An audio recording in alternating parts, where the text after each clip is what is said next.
Hey, I have to add you. Yes, I know. Hey, unmute. Hey. Hey, hey. What's up? What is up? Oh, nothing. Just listening to a snowplow. Decided to start. Yeah, we're supposed to get snow around noon here. So Oh, okay. got a good taste of it when I was in Chicago last weekend. So Yeah, it's the snows were exactly a week apart, I guess, because we saw each other Friday night, right? Or no, it was Saturday night. Saturday. Yeah. Yeah, we got a lot of snow last night. It was snowing for hours. We could mention that on the show too, I guess. So we Mm-hmm. saw each other. Mm-hmm. I posted a IG story if you want to. For some You're reason, I was too far off, Mike. Something about IG story. yeah, sorry. I posted to IG story. But for some reason, I'm having an issue with the Mobilecast one. So I don't know if you want to just add my story to Oh, okay. Yeah. because I saw Jewel put something in Asana about like these types of things, and I Yeah. usually do them anyway. So Yeah, you do. That's a good one. What happens when you try to log in? I don't know. I'm gonna try it again in a little bit. But yeah, it looks like I don't have anything fun on my desk, do I? I put Probably. I got Voldemort to stand on top of the microphone. I need a couple new ones though. I keep using Moody and Voldemort. That's all I Get some have. new So ones. I have some I can give you if you want no, some hand me downs. I'll I'll figure Buy it your out. own. Well, now that you're a Wizarding World Gold member, you had early access to the Patronus. Oh, did I? I don't even know. Yeah, The I actually quiz? ordered it. Wait, the Patronus Funko? Yeah, What but is it of though? Harry's Patronus. Sorry, Oh, okay. So, but gotcha. it's um they were like early access. Oh, But then, what you day know, or I two? get it. And then like 2 weeks later, I see a million of them at Barnes and Noble. I'm like, so how early was this access? Yeah, maybe And we can. I'll mention how I got the pin, and then we can talk maybe a little bit about how they're failing on the benefit front. I don't really want to turn it into a hate thing again, No, but but how about we just say that they can do a little bit more on that? yeah. On this, because like I got like early access. Did you see that email? Was it yesterday about like Moleskin notebooks or Yeah, I was something? just going to bring that up. Did you order? No.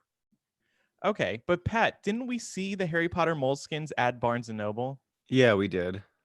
So Fuck so that. it's not early I didn't look access. at the designs to see if they were different than the ones from Barnes and I Noble, don't but I don't think they had as many as Barnes and Noble had currently. I'm sure it's not easy to orchestrate that, making sure Wizarding World Gold members get it before all these Barnes and Nobles start putting the notebooks out. But Yeah. Um. So have you gotten a pin yet or no? n- no, Okay. So I can explain the process, I guess, and how it works too for yeah, if you people. want. I don't think we should spend too much time on it because we do No, have a it could very be like full. 2 or 3 minutes, if that. Yeah, sure. All right. So we're just waiting on Laura. Yes, we are.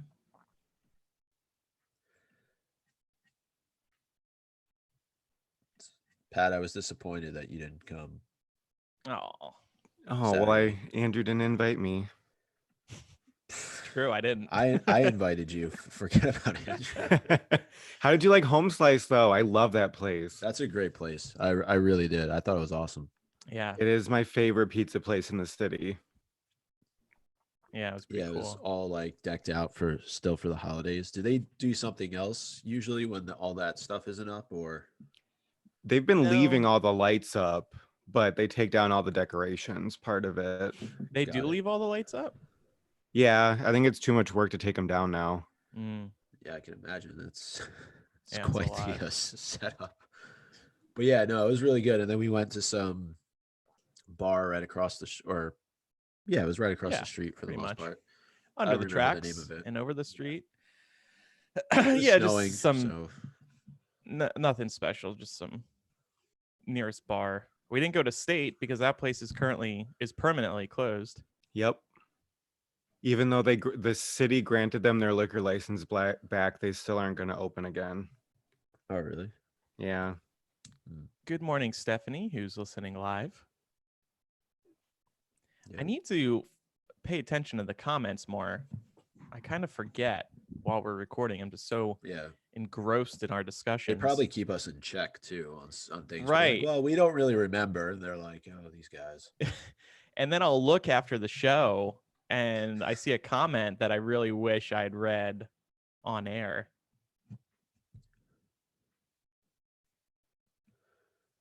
Yeah.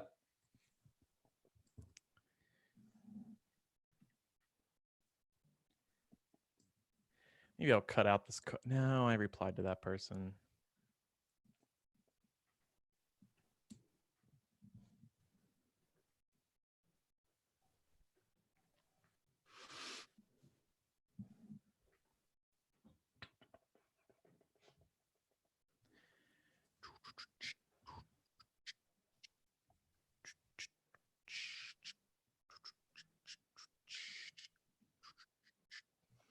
We should probably do something a little more celebratory next year for our patrons, since that's the 5th anniversary Of Patreon. Yeah. Wow. Yeah. I can't believe it's been 4 years. Yeah, that for some reason it just doesn't compute. Like No, it feels like maybe I guess 3. Yeah, but I guess with all the physical gifts that if we think about it that way. Yeah. And I guess maybe part of what's throwing us off is because it took us a few months to hit the weekly episodes goal. I think we got to bi-monthly pretty quick. I still remember. Yeah, if I remember right, you guys did. I still remember where I was when we hit weekly. I was in an airport bar. I was like, "Oh shit! Oh shit!" Another shot, please. I can afford it. We are gonna have to another shot, please. I can afford it. Took me a second to get it. Oh shit! This is real. If you really wanted to do it, you could have been like, shots for everyone. Courtesy our new patrons. What's a Patreon? Oh man. I think I had the fastest flight ever back from Chicago. Yeah, how long? An hour 20. Ooh, nice. Wow, that is really good. Yeah. Yeah, I think usually it's like hour 45-ish. Yeah. Stephanie says, how much snow did y'all get in Chicago? Well, Stephanie, we got more than they were expecting. They were saying like, oh, snow off and on throughout the evening. No, it snowed all night and it was coming down pretty hard. I think. Yeah. Yeah, I think it ended up being like 4 or 5 inches, but then it's all Yeah. going to disappear today because it's going to rain. So Well, no, it's not because, well, it's going to drizzle and then the temperatures are going to start dropping around like 1 or 2. So I think it's going to be a mess today once it starts freezing over. Stephanie says it's still snowing in Milwaukee. Let me look at the radar. Oh, yeah, I see that. Yeah, to go. Actually, this morning, I went to go. This is not very exciting, but get the car inspected. So, Ooh, tell us more. that was about it. Like, I needed to get. I Cool. wanted. It was up this month, so I was like, I need to go do this, and I wanted to do it before it started snowing here. Mm-hmm. is it like an emissions test you have to do? No, it's just like the regular state inspection where they. I don't know. I'm assuming they do this in Illinois too, right? No, funnily enough, No. no, it's like only Jersey, Pennsylvania, and New York that do this Really? inspections. This doesn't happen It's just a anywhere way else. for the state to make money, I'm guessing. Yeah, these We assholes. have to do the emissions checks, but those are free. And those only happen once your car is over a certain amount of years old. Interesting. Yeah, mine's only 2016, so But yeah, they do basically what you said. They do like an emissions check. They do tires, brakes, all that stuff. Oh, You have to do it every year, and it's like $40. Every That's dumb. year. F Yep. that.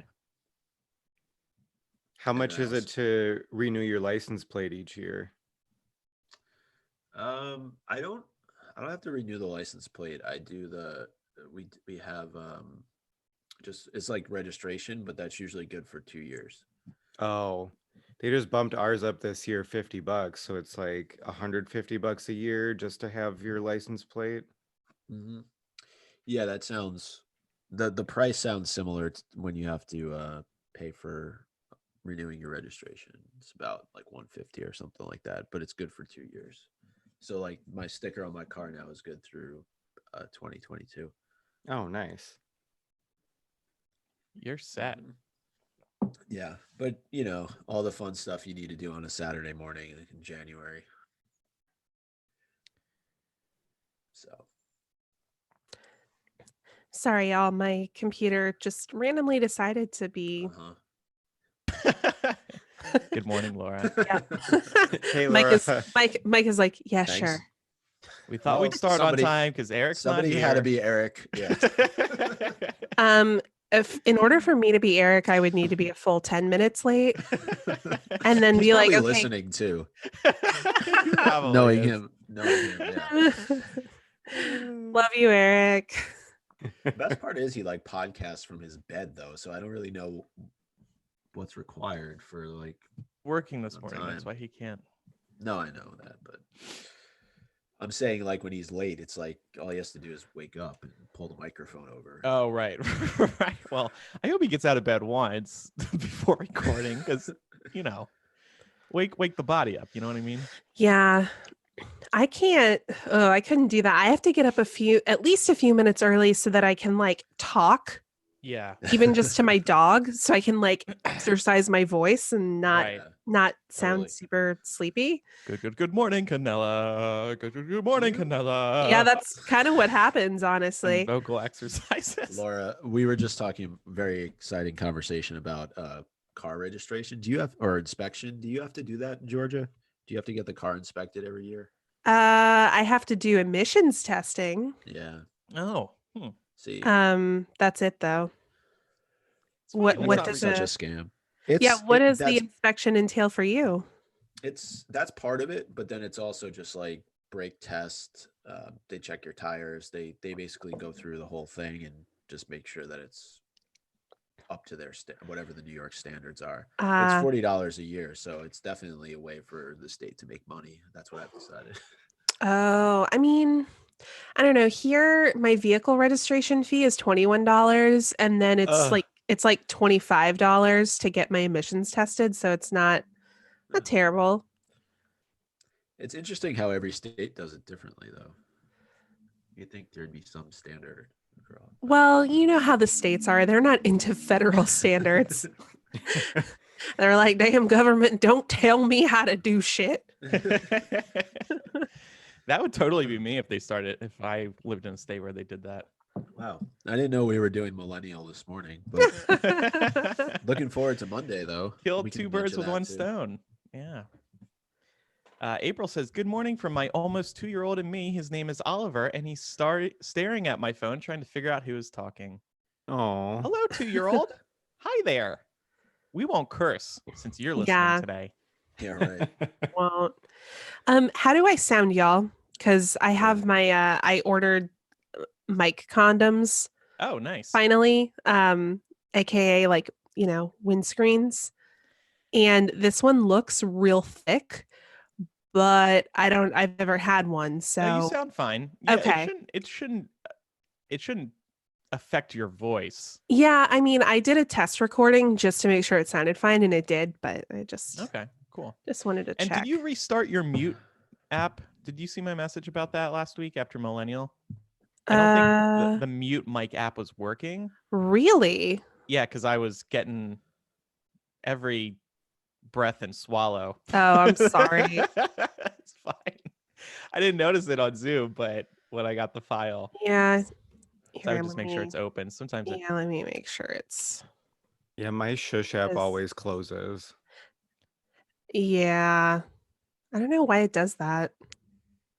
Well, Pat, you can check in the Shush preferences, start at login if you want. Oh, maybe. I mean, I I turned it don't think back it's on. It's on fine. by default. Alicia says, "Yay! I love when Pat's on the show." Aw. Me too. Oh, Pat, don't screw it up. Pressure's on. A lot of pressure now. Right? It's like that meme you see with Buzz, where they're like, every time I go to Harry Potter trivia, if I get one wrong, and then it's Buzz being like, I failed the academy. By the way, April's 2-year-old, a condom is when mommy and daddy love each other very much. Or But don't want another 2-year-old. or when you need to like stop your every breath from coming through your microphone. Yes. Yes. I'm excited to I hear had a- how your mic sounds with Oh this. yeah. I had a hard time picking MVP of the week this week, so I'm gonna be Yeah, me thinking too. about it through the episode. Like I was like, was anybody like really that good in this chapter? Right. No. Like No. I feel like we saw the worst of everyone and just Yeah, it took me a long time to think of one yesterday, but you got a good one though. Laura, I Thanks. hate to continue bugging you about this, but somebody No. mentioned it in the comments too. Can you bring your input down like a quarter? Sure. 'Cause somebody said you're louder Is- than the rest of us, and your file is typically on the Sorry. top end. Yeah, I was- no. I can do that. I'm never sure why that is because I already have my input so low. Yeah. Well, yeah, I have. Yeah, I don't know. Because if I take my input down a quarter, then that takes it down to like under 25%. But then in your file, it's like loud. It's not quiet. So Hmm. I don't know. Does this sound better? Yeah, I think so. Yeah, Okay. a little bit. Just like it is very low. That's okay. Okay. I think it should be fine. Okay. Based on what I've seen in your file. The other thing was, I think I just have a booming voice. I don't. well, you're projecting. That is very good. I edit for one podcast that they don't project. They're like whispering to each other. I'm like, guys, this is a podcast. Are they doing Scream. like this is NPR? They probably think that a little bit. No, but they record in the same room sometimes, so they think, Oh. they're like two friends sitting on a couch almost, but Got it. can't do that. that's something that gets me like so mad when there's some celebrities that do podcasts and they have money. They have people doing stuff for them, but then their sound quality is terrible, or they start talking and facing away from the mic and then you miss half the conversation. Yep. Well, see, I'm Mm. glad to hear other podcasts have that same issue. Not us though. We're professionals. We know to stay on mic and project Yep. to our neighbors' frustration. Oh, did you have a neighbor complain? Oh no, I'm just saying Oh, okay. if any of us are in like an apartment situation, Oh, like when you were back in the studio. right? Oh yeah. Yeah, it was the worst. Back in the days of I'm podcasting. So Well, over we the had, next, what did we have housekeeping issues one time? yeah, Mike and I, we were Weird. recording in Orlando, and this housekeeping woman kept opening and closing a door across from us like every 30 seconds. It was infuriating. Yeah. She kept knocking too, right? Or Yeah, there was maybe at least one knock. No, but I'm going to be on the road for the next month. I'm going to be in hotel rooms, and I'm like stressed out about bothering people through the walls while I podcast. I'm going to be in LA for a couple weeks, and I specifically rented a standalone guest house so I don't bother anybody through the walls. I mean, that's very considerate of you, but it's not like we record at unreasonable times. Yeah, I guess. But like next week, we'll record at 9 a.m. Central. You know, that's kind of early to record in a hotel room and project and, Mm. talking for an hour. It's True. fine. It just, but maybe create some good stories if I get a noise complaint. Mhm. I'm podcasting. Well, it sounds like those places need better soundproofing. Oh my God. Some hotels, it's like, I've been in the brand new hotels and you can just hear through the walls. It's like, why is this still a problem in 2020? You know? I think you could ask that about a lot of things. True that. Not getting specific, but All right. So let's all start recording. Okie doke. All right. Rolling. Pat, are Test. you rolling? Yes, I am. Okay. 1, 2. Clap. 1, 2, 1, 2. Okay, there we go. All right. On 3. No, fourth beat. We all say clap. 1, 2, 3. Clap. Clap. Clap. 1, 2, 3. Clap. Clap. Clap. Welcome to MuggleCast, your weekly ride into the Wizarding World. I'm Andrew. Micah. I'm Laura. Eric And I'm isn't here Pat. this week. Oh. Oh, Pat, damn it. Eric isn't. Kidding. Not that big of a deal. That came off really dickish. I apologize. Eric isn't here this week, but we are joined by Pat once again. Hi, Pat. Welcome back. Oh, hey, I'm back. Okay. Welcome. Mike is also back too. Micah, you went searching for biscuits last week, right? That's right. I was actually working on the lease agreement for my new shop here in New York City. I didn't know if you guys talked about it on the last episode, but I'm opening up a store here in the Flatiron District. Oh, that's fantastic. Congratulations. We didn't know that Yeah. was you. 4 stories. Yeah. What's on that 4th floor? Tell us. Can't tell you. Oh, It's like the Department of Mysteries. is it a goat petting zoo? You'll have to find out. Micah, this visit. must mean you have a lot of money. Yeah. I have questions. I'm not surprised. But in all seriousness, was in Chicago this past weekend. Got a chance to see Andrew. Went out. Yeah, we partied it up. for some pizza and some beer. Patrick, I'm disappointed that you didn't join us, but apparently Andrew didn't invite you. So I just needed know that one-on-one whenever I'm in time. town, I Yeah, needed that- one-on-one time with Micah. Just me and him talking Yeah, that's life, true. We talking don't see Harry each other Potter. in person all that much. So Yeah. I understand. But Pat, know that anytime I'm in town, it's an open invitation. Andrew doesn't have to invite you. Aw. Wow. I always Well, leave 5 minutes after him and show up. Yeah. Just tail him wherever he's going. Just if I brought him, I couldn't have put it on the MuggleCast credit card. So yeah, yeah, I didn't you want to do could've. that. Oh, I could have? Okay. yeah. You're asking the wrong person about spending money on the MuggleCast card after what I did during the holidays with the giveaway. Micah would have been like, have 2 pizzas, Pat, because you'll be on next week. Well, I do you kind of want- did that. Remember, we were like, should we go with the medium or the large? I'm like, go with the large. Take some home. Go with the extra large. I don't care. It's on the MuggleCast card. Believe it or not, we do spend our money wisely. I do want to clarify, despite the jokes here on the show. Yeah. Do you want to mention the pin now? Yeah, sure. We can- while you're in the flow. Uh-huh. And on Friday, we're recording on Saturday. So yesterday I got a chance finally to go over to the Lyric Theater in New York City. I work in the city. It's not that far away, but every time, and I think twice before I've gone over there, the store where you're supposed to pick up your pin for Wizarding World Gold was closed. And I think it's a miss, number one, to not include the hours of the store in the Wizarding World app. I think that would be Mhm. very helpful. But I did go online and looked it up and left work just a little bit early because they close at 5 o'clock to get over there. I finally got my pin, and I felt bad because, they only had like 10 minutes until closing. But, like when you show up in a store or anywhere right before they're about to close and they give you that look. Right. They're like, ugh, not Yeah. another one. So I said to the guy, I'm like, look, I'm only here for a pin. And so he walked me through the process of The how to go about it. process. What's the Well, process? They want to make sure, number one, that you're not there to scam them, because I'm sure Oh, people are trying to, finagle their way through.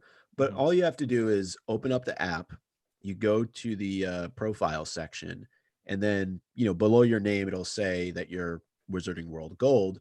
But the trick is, and I didn't know this, maybe you did, Andrew.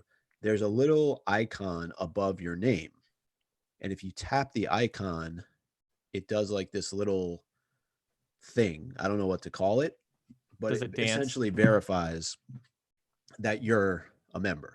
Oh, okay. That's cool. So you got your pin. Are you happy? I got my pin.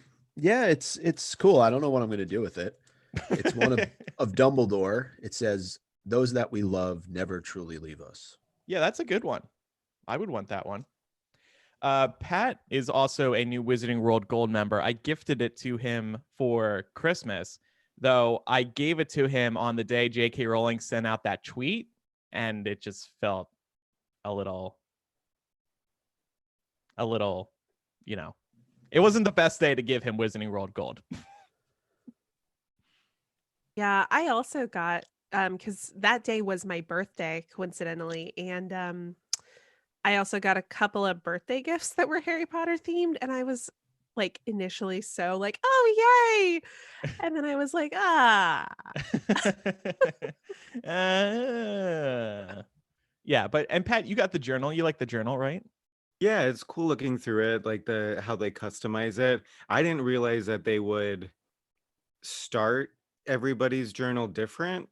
Like my next month after I redeemed it is February, so mine starts in February, which is kind of cool because then Yeah. you're getting the full year and not having to like miss out on a few months or go back and retrace what you did or whatever. Yeah.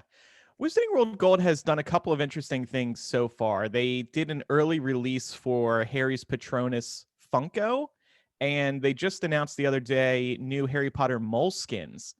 Moleskins are very popular journals, and they have teamed up with Wizarding World to do some official ones. And they look beautiful. I'm actually really tempted to buy these, and it's doubly tempting when Wizarding World Gold is like, you can get early access to these journals, and they're 20% off. And they present them beautifully in these emails, and I'm really tempted. So that's been interesting to see. But at this time, Wizarding World Gold still isn't. I don't think any of us Gold? would super recommend getting it. It's not something that every No. Harry Potter fan needs. Especially Right. if you have to go to a place 3 times just to get a damn pin. Yeah, and I have to empathize with these store workers, owners. Like, I'm sure when people walk up, they're like, "Oh my God, again." Like we have to go through all these steps just to give somebody a freaking pin. Oh, I hope not. I hope they don't feel that way, but maybe they do. Okay, so we have chapter by chapter this week for everybody. Looking forward to discussing chapter 14 of Order of the Phoenix. But first, we have some emails. Speaking of merchandise, this email is a follow-up to last week's discussion. It's from Robbie. As a wand collector, I hope these house wands are actually the wands of Godric, Helga, Rowena, and Salazar. This would be the most unique new way for them to create a new wands product, and it fits with my hope for a HBO Max Founders TV series. Ooh. I own one of each Noble Collection wand, as well as wands from the parks and custom wooden wands. 112 different wands in total. Many subscription boxes have released house wands that simply have a badger or snake handle, and I hope that isn't the case here. So that's interesting. So there have been house wands out there. Yeah, I I love his agree. idea. Yeah, I agree with Robbie here. I really hope that it's not just like a generic, like, here's your house emblem wand. It would be really cool if it was specific to the founders. Mm-hmm. Well, Micah, And this it- is apparently your store. Do you care to confirm or deny? I can't comment at this time, but Wow. let's just say Robbie may or may not be onto something here. Great. Though What do you I think? will say, Yeah, go go ahead. ahead. I was going to say, what do you think? What do you think of that store, Micah, that they're building? I think it's really cool. I'm quite honestly surprised that they didn't do something like this sooner, but Mm-hmm. I'm sure getting the right property in New York City is not the easiest thing to do if that's always where they wanted to build something like this. Though what they have at least available for us to know what's going to be there. It sounds really cool. Like I'm interested to check out this cafe section with the coffee. I know you talked about it on last week's episode, and the butterbeer, and it seems like it's going to be a destination for people who live in New York, not just people who are visiting from out of town. So Mm-hmm. I'm excited. Yeah. All right. Laura, do you want to read the next email? Sure. The next one is from Darren of Salt Lake City. I just wanted to touch on the last few chapters of Order of the Phoenix, where you've been discussing prefect duties. We learn later on that only teachers can take away house points.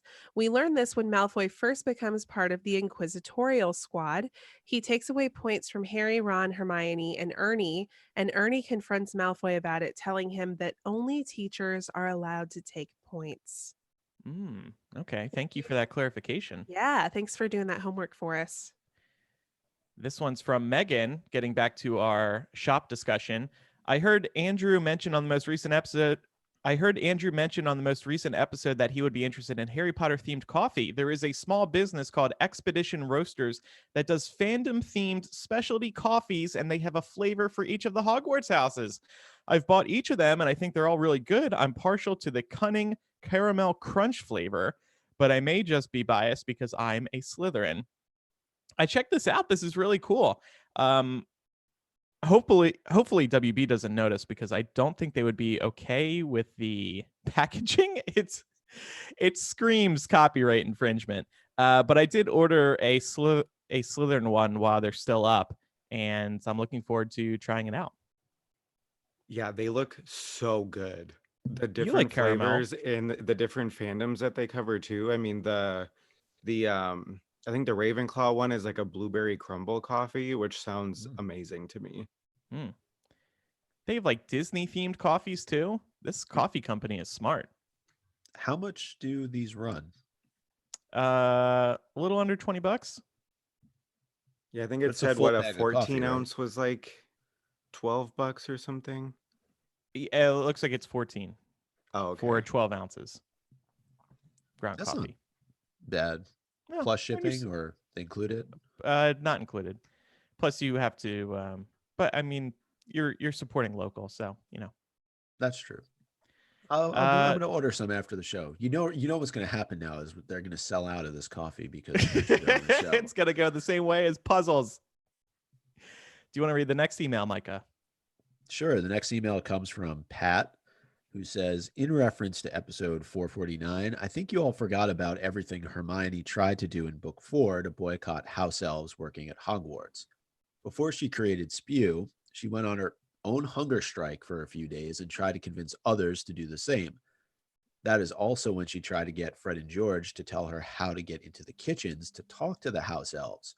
She then realized that her doing it alone wasn't going to change anything, which is when she started wolfing her food down to get to the library to research house elf history and founded Spew. Ooh, thank you for those reminders, Pat. And Yeah. this is actually the Pat here on the show today. Yeah, I was gonna say this Pat sounds real smart. Yeah. No, this is great. Because I specifically last week was like, okay, Hermione, like there are other things that you can do apart from like trying to trick them into picking up like your like woolly hats that you're leaving all over the common room. And it's true, she did do all these things. It's a good reminder, but I still kind of question the way that she's doing this in Order of the Phoenix. Oh, for sure. Like what kind of impact do you actually think you're going to have here? But she goes on to be Minister of Magic later, so she probably fixes it then. Mhm. I thought Hopefully. you raised a really interesting point on last week's episode. Wouldn't it have to be somebody at the level of Dumbledore that presented the elves with clothes in order Yeah. to allow them to go? And maybe I'm wrong, but I was always under the impression that the house elves that worked at Hogwarts, that it was, at least under Dumbledore, somewhat at will.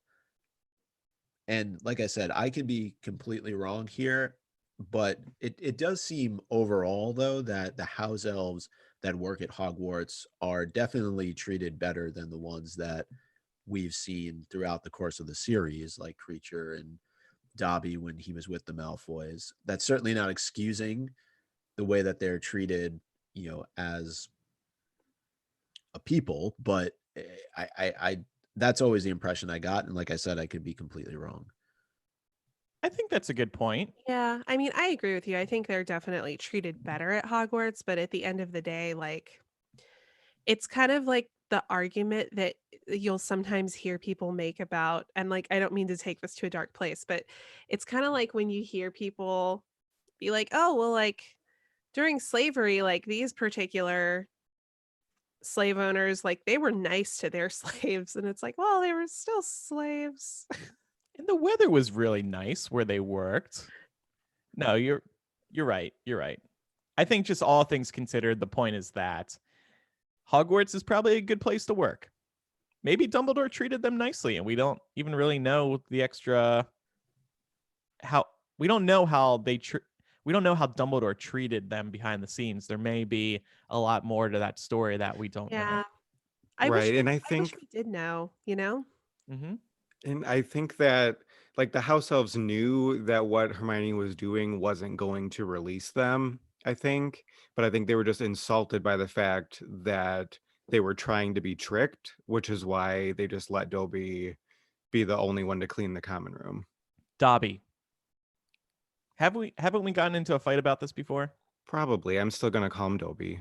By the way, this email really was from Pat. A few weeks ago, he like came up to me and said, "Andrew, this was wrong on MuggleCast." And I'm like, "Don't tell it to my face. Don't tell me that to my face. Email in." So then I'm looking at the email the other day before we invited him on this week's show, and I see this email from him. He didn't tell me he was sending it. I love Is it it. really from you, or is he Yeah, just it making is. that up? No, Oh, I'm okay. serious. Yeah. Final email today is from Barbara. I am a longtime listener, almost from the beginning, and probably one of your oldest age-wise fans. I respect your opinion, and I need some advice. On my next birthday, a big one, I plan to get my first and probably only tattoo. I wanted to get a small lightning bolt. Since I made the decision, I've been very excited about it and was looking forward to the occasion in April. Now that the whole trans controversy has happened, I am not sure what to do. Harry Potter has had a big impact on my life. Even though I am a straight white woman, the message of love and inclusion is very important. I would love to hear everyone's thoughts. Thanks for your help. Still think you should do it I if agree. it's still something you feel strongly about, because Harry Potter is about much more than the writer.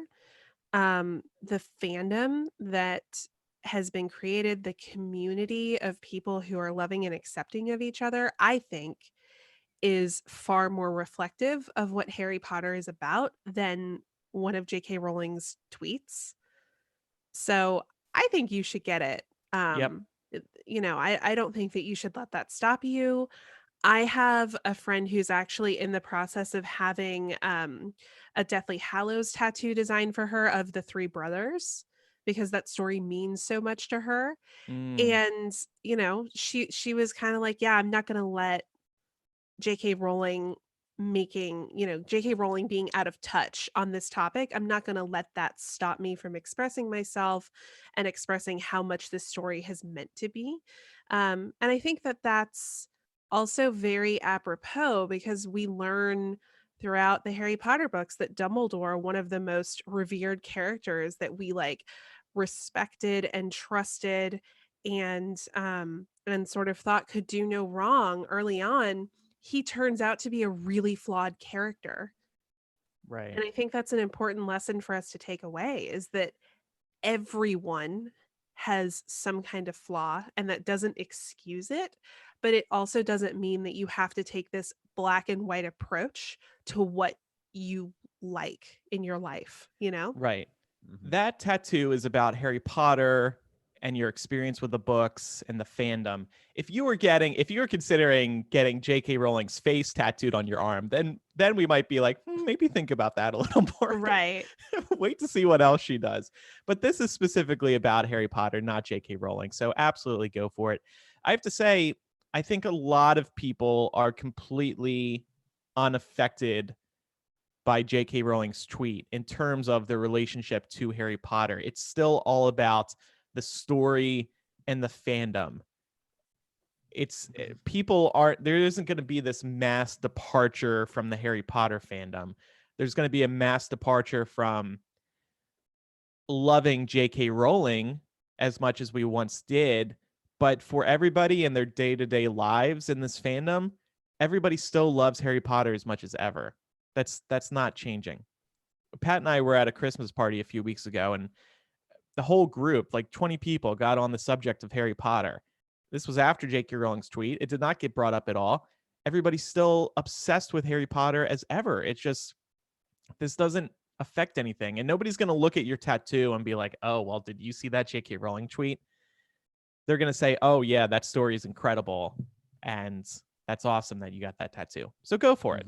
Yeah, and like I was telling someone the other day when they were asking about it, and I was like, well, Harry Potter, it's still my religion. It's just Joe isn't my Jesus anymore. Ooh, that's a really good way to put it. She's my Satan.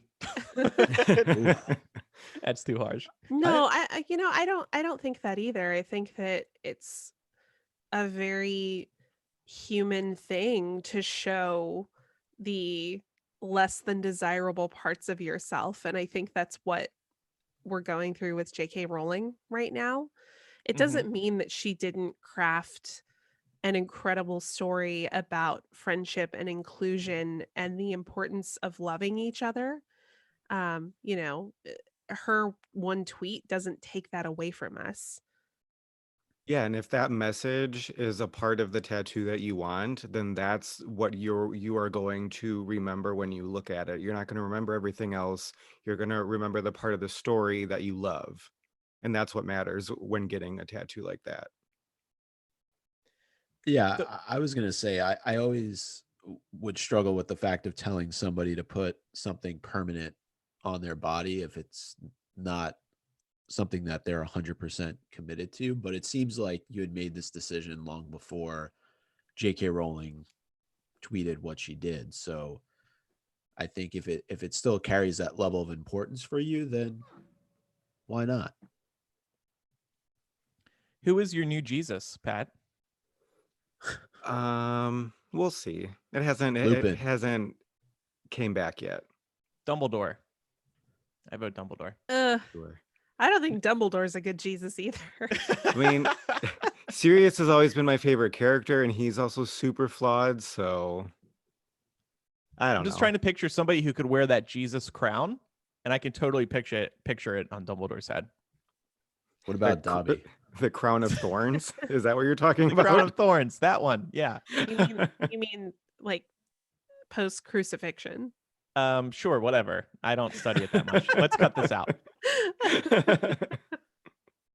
This week's episode of MuggleCast is brought to you by OpenFit. If you've got a New Year's resolution to get in shape, or maybe you're looking to work off all those biscuits you ate over Christmas, then OpenFit is for you. OpenFit takes all of the complexity out of losing weight and getting fit. It's a brand new, super simple streaming service that allows you to work out from the comfort of your living room in as little as 10 minutes a day. And that's the key. OpenFit gives you flexibility. You don't have to fit a trip to the gym into your schedule. If you're home or even on the road, you just load up the OpenFit website or app and pick out a workout that matches the intensity and duration that you need. OpenFit classes are led by some of the most effective and engaging trainers in the world.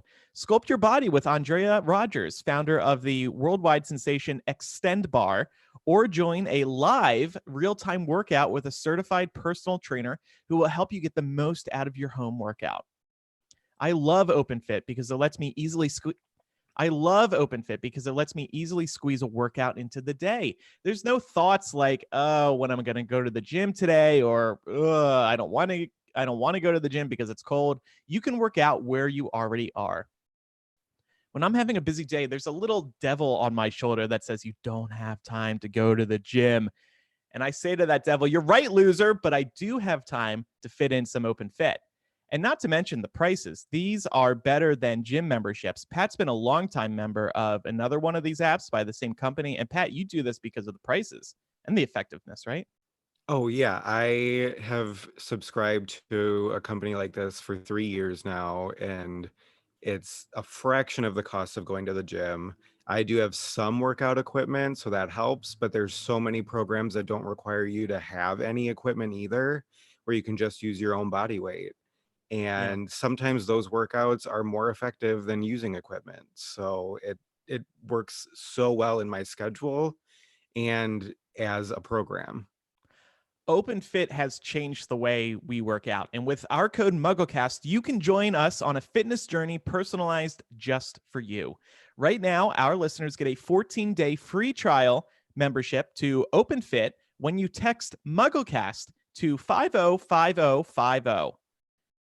Try it for free or your money back. It's entirely, let me try that again. I should say 0. Right now, our listeners get a 14-day free trial membership to OpenFit when you text MuggleCast to 505050. Try it for free or your money back. It's entirely risk-free. So what do you have to lose? You will get full access to OpenFit, all the workouts, and a nutrition guide totally free for 14 days. Again, just text MuggleCast to 505050 and a little disclaimer, standard message and data rates may apply. Okay, it's time for chapter by chapter, and this week we are discussing chapter 14, Percy and Padfoot. And we'll start with our 7-word summary. Pat, you start for Percy and Padfoot. Pat. Continue the alliteration. I'm not continuing the alliteration. We're just going to start with the day of the week. So Saturday begins with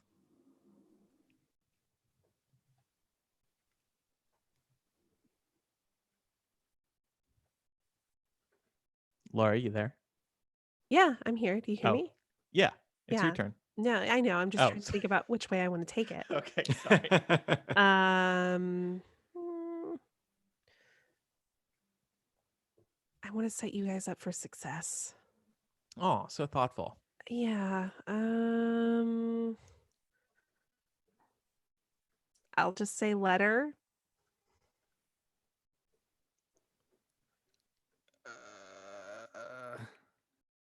Saturday begins with letter.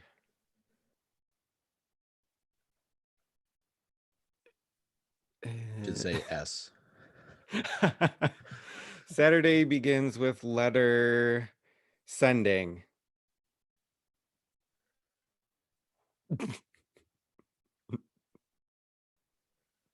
Y'all can do it.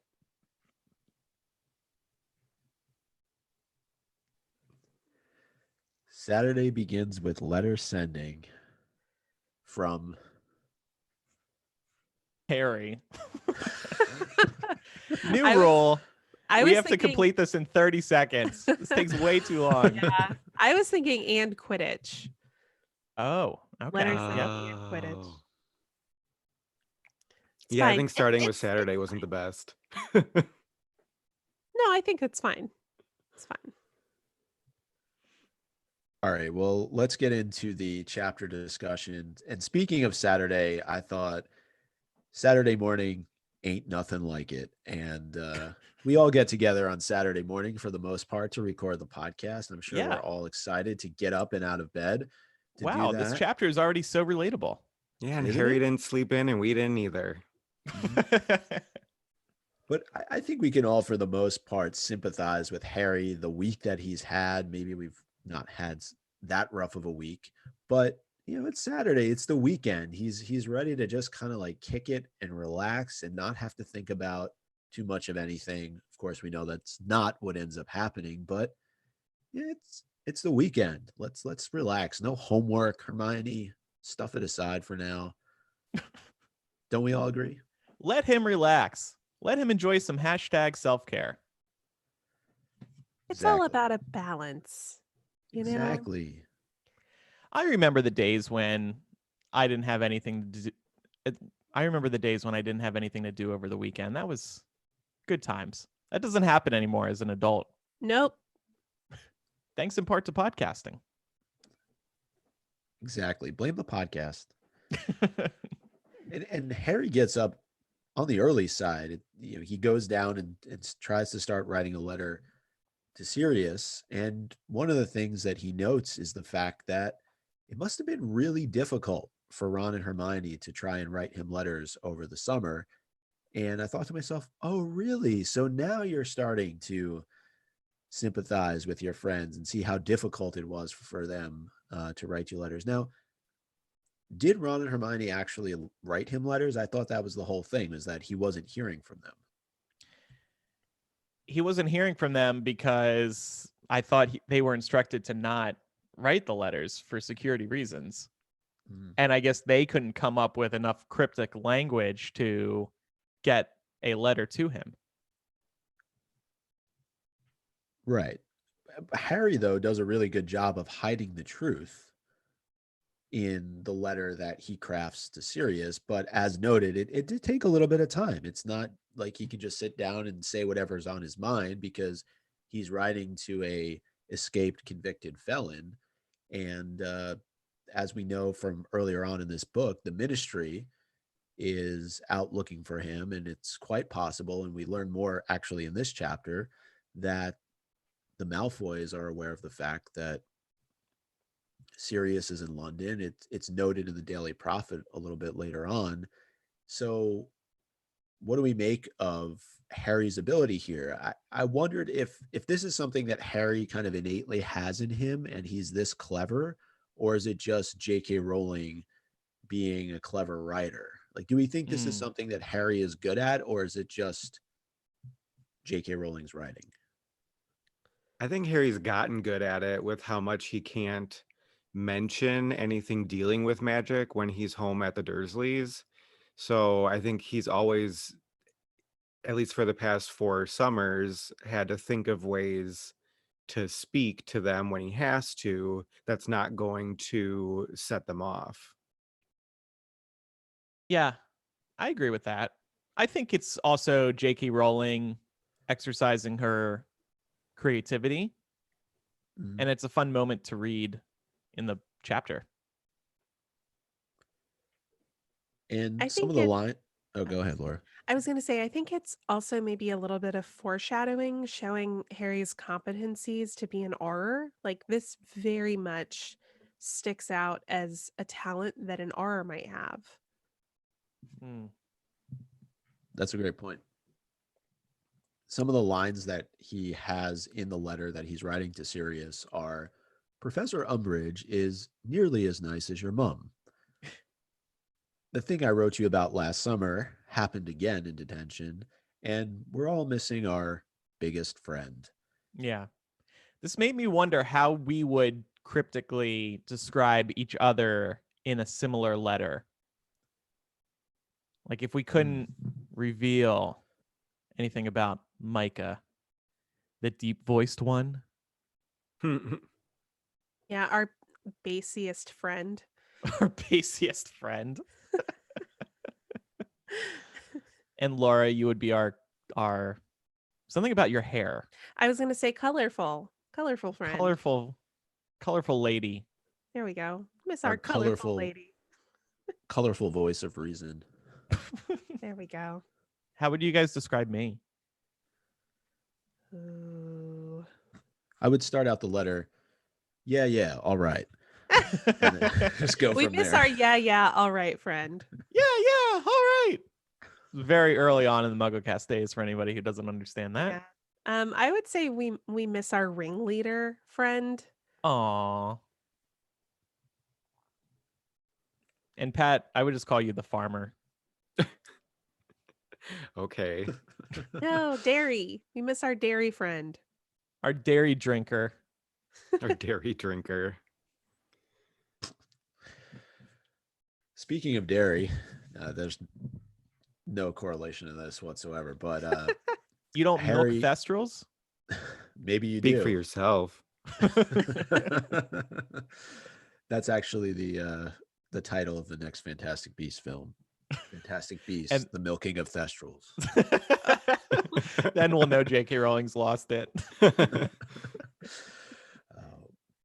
So Harry goes up to the Owlery to send a note to Sirius, and while he's up there, he looks out one of the windows and into the Forbidden Forest, and it's noted that he sees a Thestral kind of popping out and then going back down. And I know it's hard to think back, but if I were Harry, I think I'd be a bit concerned. I don't know if when we were reading this through first time around, is what's going on with Harry here, where he's just seeing things, and Yeah. it would probably be a bit concerning. Yeah, I mean, here in the Muggle world, the existence of creatures is binary. Either they are or they aren't. And here there's this weird middle ground. But yeah, if I was Harry, I would be panicking over the fact that nobody else can see these except for Luna thus far. And I would probably go to a teacher and ask about it, because if he can see this and nobody else can, then he's crazy or But he's on the then way It to is- losing his mind. I think the only teacher he would feel comfortable expressing that to is the one who's not talking to him. Yeah. Right. I Yeah. think if Lupin was still there, he may have spoken to Lupin, but But even McGonagall, I mean, she's a trustworthy figure. Or maybe Hermione, like she has to know about Thestrals. Good point. I mean, apparently not, though.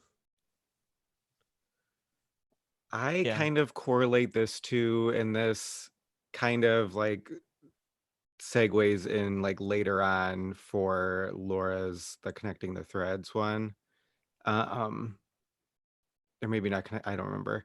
But it's kind of like the same thing in book 3 where he's seeing what he thinks is a Grim all the time and then realizing, oh, this isn't really anything bad later on. This is kind of the same thing where he is going to realize that the Thestrals aren't really that ominous for him at some point. It's just right now he's like, okay, am I seeing an omen? Am I not? Right. Very And true. they both symbolize death. I don't know if we're stealing Laura's connecting the threads, but if we go back to book 3 with the Grim and Thestrals, they both kind of have that same significance. Mm-hmm. Oh, absolutely. Um, and I think also there's just an element of anxiety about being different here. Yeah. I think Harry's hesitant to bring it up because he realizes nobody else sees them and he's like, "Oh great, another thing that makes me stand out. Wonderful." Right. He doesn't want to announce it because it's not going to help his case concerning Cedric. Well, if he's seeing these Thestrals that we can't see, how do we know he actually saw Voldemort? Because we haven't seen Voldemort either. Yeah, and I think when he mentions it in the beginning of the book to Ron, and Ron's like, "Yeah, nothing's there," or is that somebody else that he says that to? No, it was Ron. right Yeah. up face to face with Ron, I think. Yeah. Yeah. So I think that has maybe shook him a little bit too, where he's like, my best friend is kind of thinking I'm nuts.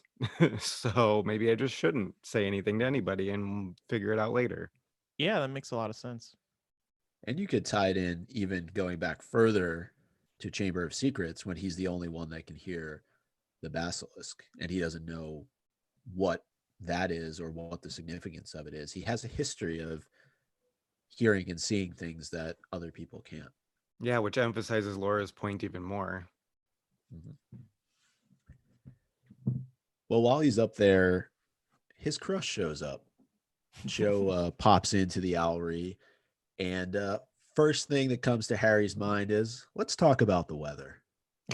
And and I feel like we've probably all been there, right? When we've been having a conversation with somebody that we've been attracted to, and we can't think of anything to talk about, so we default to something that probably we think makes us come across as being not as cool or interesting.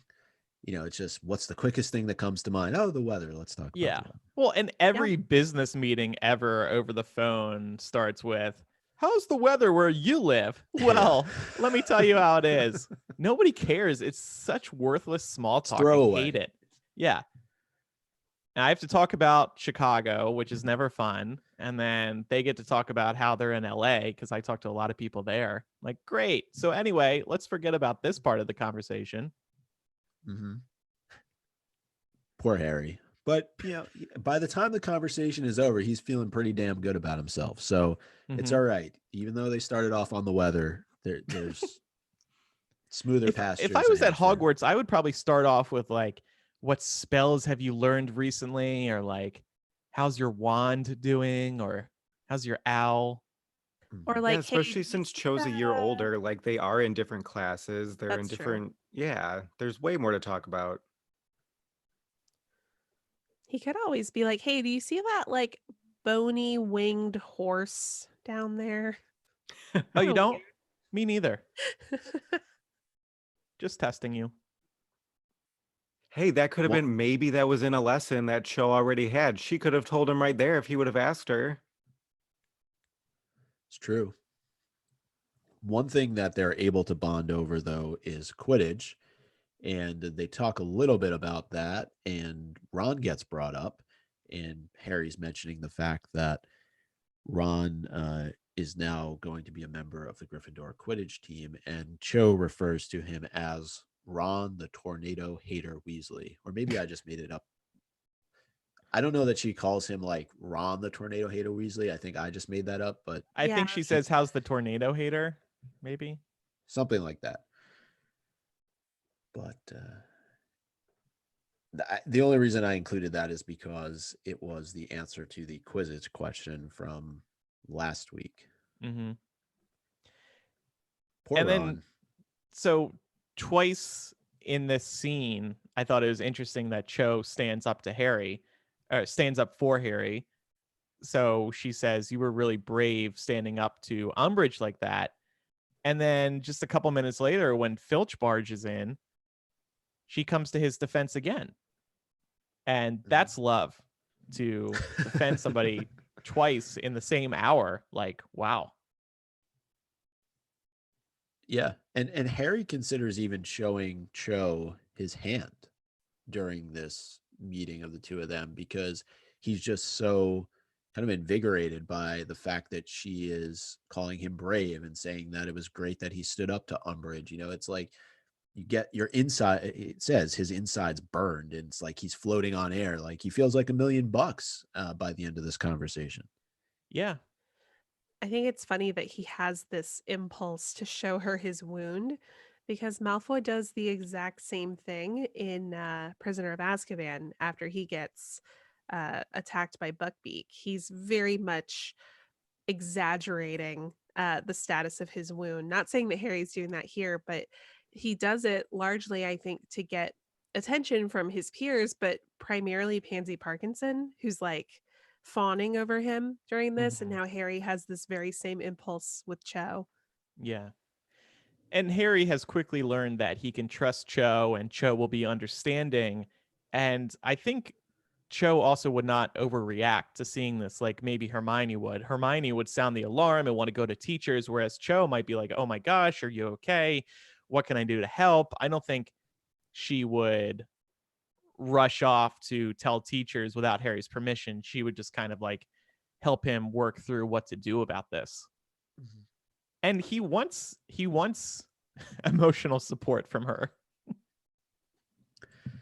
But I also think it's really important in this particular moment that Harry is receiving some sort of validation and some sort of support. And the fact that it's coming from somebody who maybe isn't necessarily in Gryffindor, who he's known, and obviously Cho means a lot to him. But I just think with everything that he's been through this year, like everything that we've read about up until this point, the fact that he's able to get some sort of support from somebody is important to him because he hasn't gotten a whole lot of that throughout Order of the Phoenix.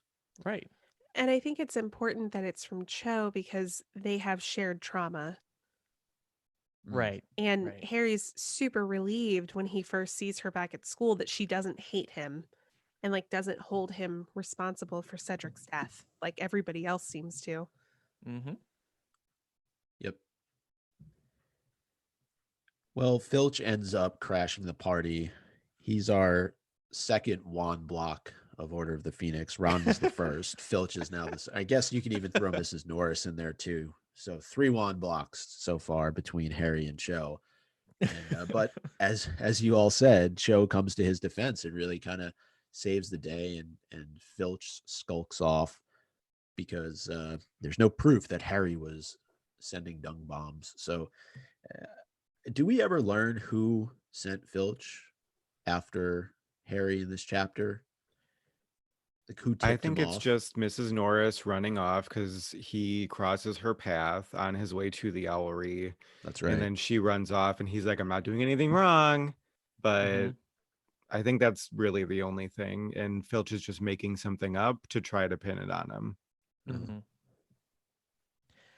If I were Harry, I would be head over here. If I were Harry, I would be head over heels for Cho at this point. I wonder if there's ever been a marriage between two students at Hogwarts before they graduate, like a high school romance, Ooh. Probably. you know? Presumably once they're of age, Right. in this world that's 17. Mm-hmm. Probably doesn't work very well, but What do you mean? It doesn't last? I mean, generally, like not making a blanket statement here, but I wouldn't imagine that like there would be too many 17-year-old marriages Yeah, I think Yeah. most are happening. probably after they're out at least. Like I assume Yeah. Molly and Arthur got married pretty quickly after they were out. Mm-hmm. Probably Lily and James as well. You're right. You're right. I always forget how young these kids are. They all seem like adults to me reading this.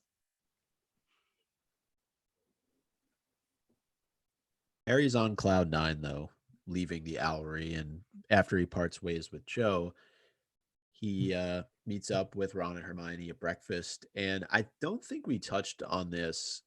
Maybe been 2 chapters ago. We kind of glanced over the fact that Hermione is now receiving the Daily Prophet to Mhm. keep tabs on what is going on in the outside world. Another kind of notch or feather in Hermione's cap in this book, just given all the smart things that she does.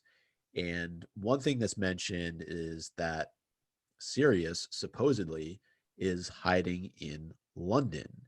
And this is cause for concern because we talked about pretty extensively how Sirius made a massive mistake by deciding to accompany Harry to King's Cross.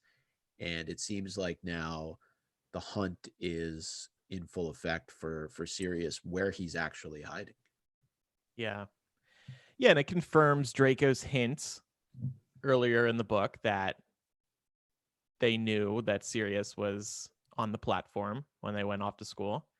So, yeah, it's worrying. And for the spotlight to be turned back onto Sirius again is a big problem because they don't want that at all right now. And now Sirius has this extra pressure of staying under hiding. I mean, he could have stayed hidden and he wouldn't have been in the newspapers and people would have just forgotten about him. But he had to go out there. Well, as we learn later in the chapter, part of the fun for him is the risk of getting Right. caught. Right. And I was also wondering, I feel like we've probably touched on this at some point, but the use of the name Snuffles is not lost on me, given that Sirius gets snuffed later in the book. And I'm just like, oh, this is so painful. I think of that Sesame Street character, Snuffleup, I guess. Yeah, that's it. Yeah. It's Snuffleup, I endearing. guess. Like on its face, it's a super endearing name, but then you're like, ugh. Mm-hmm. Like there could actually be a deeper meaning here. Yeah. It sounds like a name that you would give a puppy, right? Right. But Laura makes a really great point there. I'm going to name my next dog Snuffles. I like Pancake tell- better. Okay. Is Brooklyn just oddly staring over at you now? Yeah, he's mad. That's your new middle name, Brooklyn Snuffles. Brooklyn Snuffles. Well, there's I'm one not saying other you're going to article. die at the end of the book. There is one other article that draws attention of Hermione in the Daily Prophet, and it is about Sturgis Podmore.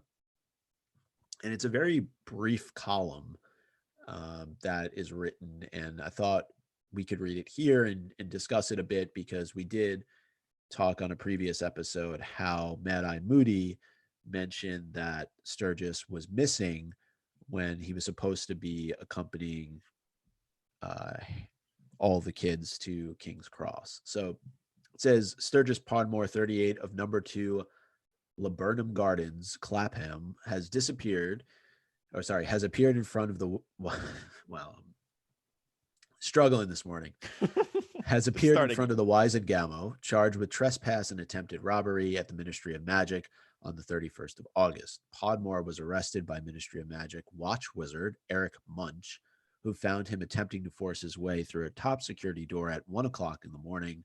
Podmore, who refused to speak in his own defense, was convicted on both charges and sentenced to 6 months in Azkaban. So that is not good for the Order of the Phoenix. No, and as we learn later, he has been Imperious, and it seems like maybe Moody was more concerned about this than we actually know, because yeah, this is a major problem for them, and they have to be wondering what happened to him, and could another member of the Order go the same way? Mm-hmm. And why do we think the article was so short and basically buried within another column that's in the paper?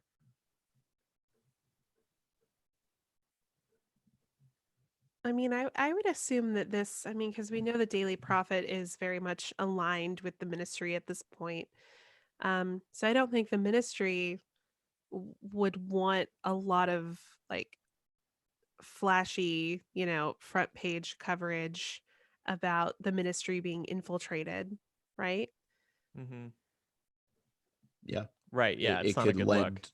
lend credence to the fact that Voldemort could be around somewhere, or there could be evil forces at work trying to infiltrate the ministry. Mm-hmm. However, if it was already established at this point that Sturgis was a part of the Order of the Phoenix, then this would have been a much bigger story for the ministry, and they would have spoken about how Dumbledore's crackpot gang of rebels are trying to break in. And Definitely. So after breakfast, it's clear that Ron needs some help, needs some practice before practice at Quidditch, and he asks Harry straight up for some help. And I thought this was a cool bonding moment, a cool moment of friendship between the two of them that you don't always get to see. And Harry really goes out of his way to help train Ron down yeah, on the Quidditch pitch. And Hermione isn't too keen on the fact that they're going off to play Quidditch. She would rather they focus on their homework, but I think Hermione's being a bit of a party pooper here. I think that, especially Harry, like Harry's had a hell of a week. Like let mm-hmm. him get on his broom and go fly around for a bit. Right. Yeah, I mean, Not Hermione is basically all work and no play, at least in this chapter. And it's not really up to Hermione to decide what those two do. So, I mean, she has a point about getting their homework done, but if they want to go play Quidditch, let them. And I also think Harry may be interested in helping Ron because as we discussed earlier in our chapter by chapter series, Ron and Hermione are in positions of power now, being prefects. Harry might feel a little cast aside. He doesn't feel as important. So being able to train Ron might give him that feeling of importance that he could be yearning for, and being in a position of power with his Quidditch skills. That's true. I think also, just in some defense of Hermione, she knows that, she has 4 years of experience with it thus far, that these two not completing their homework and not putting in the study time results in more work for her when she has to correct her friend's homework Mm-hmm. and like hold their hands through it. Yeah, and she also knows like Harry's been in detention all week, so he hasn't had time to even do homework. So I think she's just thinking for Harry's mental state later on, like you should do this now so that you aren't going to be frustrated later. Would you guys be like Hermione, always helping out your friends? I think I would get sick of it after a year or two. I always liked school, and I never minded like coaching friends through assignments. Hermione takes it a step further though, and she kind of does their homework for them. Like Right. we see later in this chapter, she's just like writing Ron's essay for him. I would not do that. That is just like a bridge too far. That's Yeah. cheating. Yeah. She's got enough to do herself in her own schooling, and yet she feels like she has to help Harry and Ron all the time. That would just get really tiring for me after a couple years. I would just be like, "Yo, get it together and do it yourself. I'm not going to hold your hand through the rest of your lives." Yeah, I think it's about prioritizing and right now for I don't know. It's hard because for Ron, the focus for him obviously is Quidditch and that he's made the team and that he needs to deliver. And this is something that he's always wanted to be a part of. And it's mentioned, how many other members of his family have played Quidditch at Hogwarts. And we know Ginny comes on in the next book and is goes on to make a career out of playing Quidditch. So I think for Ron, that overshadows any work that he needs to get done for school. And for Harry, he's just had probably his worst week at Hogwarts, and Quidditch is an escape for him. So that said, they should still be able to prioritize. Okay, we're going to take this amount of time to go teach Ron, and then we're going to take this amount of time for practice, and then we need to spend the rest of the time that we have on our studies. That's just the way that it goes. Like as you get older as a student, you have to be able to figure that out. Hermione's been able to really do that since year one. Harry and Ron, not so much. But I agree. I think it's a little bit extra that Hermione is doing the actual work for them. I don't know if Percy's letter has anything to do with that, though. If she really just feels that bad for Ron in that That's the moment. impression I got. Yeah. Her attitude kind of because- changed in an instant after that letter. Because earlier on in the chapter, she tells them, "I'm not going to help you with your homework if you Right. do this." And Ron was like, "Do you think she was serious about that?" Because I really need her help. But before we get to Percy's letter, we wanted to bring up an issue at Quidditch practice, which is that Draco and his friends are watching the Gryffindors practice, and that just seems like that shouldn't be allowed. Not just because it's unhealthy to taunt the other teams, but they can also be picking up the strategies that Gryffindor are practicing, and that seems like something that would be illegal. You think about like in football, where each team's plays are super secret, and they're like they cut to the coach during the game and they're covering their mouth so you can't tell what play they're about to call. And this is basically what the Slytherins are witnessing here. Right.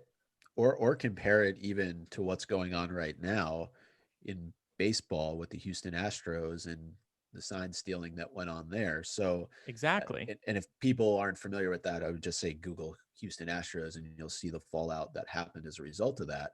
But Laura's it's a big similar. sports ball fan. She knows all about it, right, Laura? Oh yeah. Following it Aren't very we? closely. Aren't we talking about that on Millennial on Monday? Yeah, it's a big deal. Okay.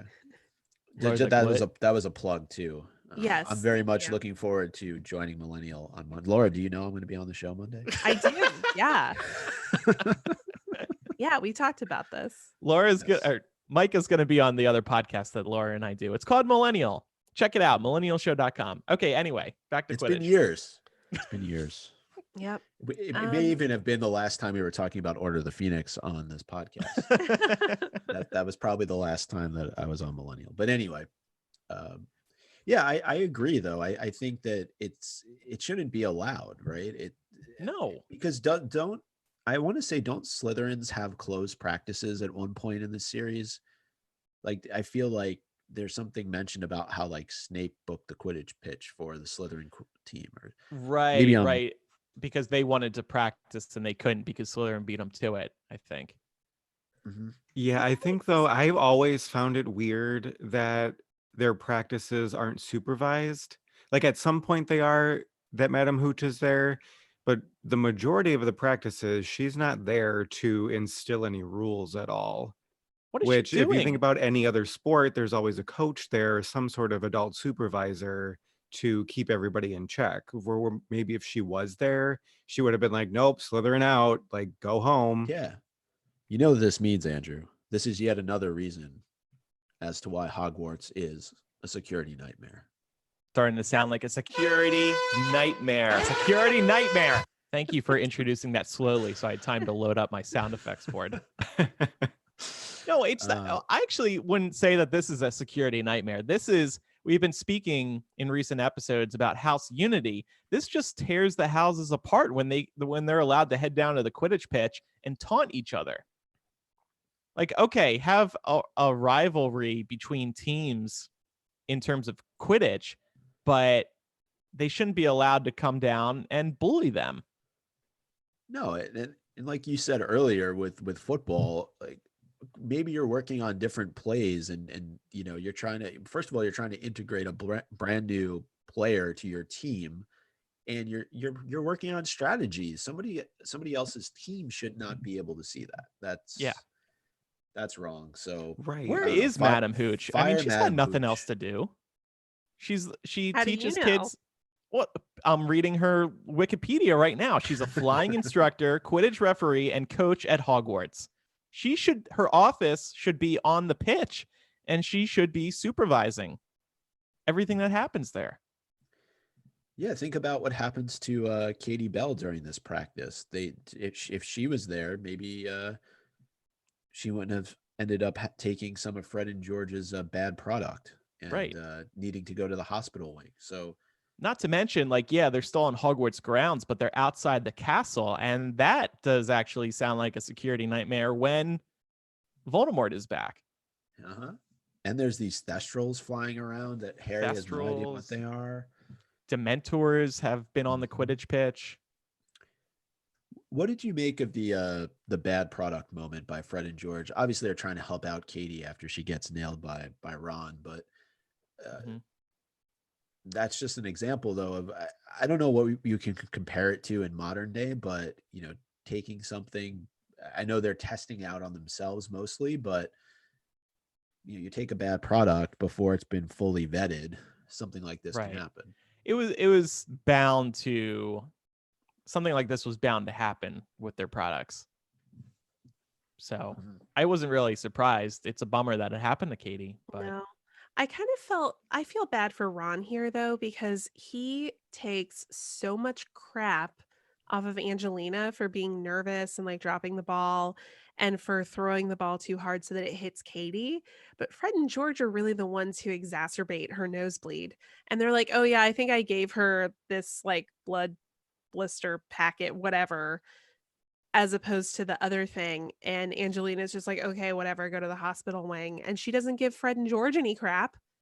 Like, poor Ron. He's just the new kid. I was thinking about that too. Do you think Fred and George volunteered to take Katie to the hospital to cover their own butts or to tell Madame Pomfrey the truth? I don't know. I mean, they own up to it in front of everybody. They're like, oh, I think we gave her this instead.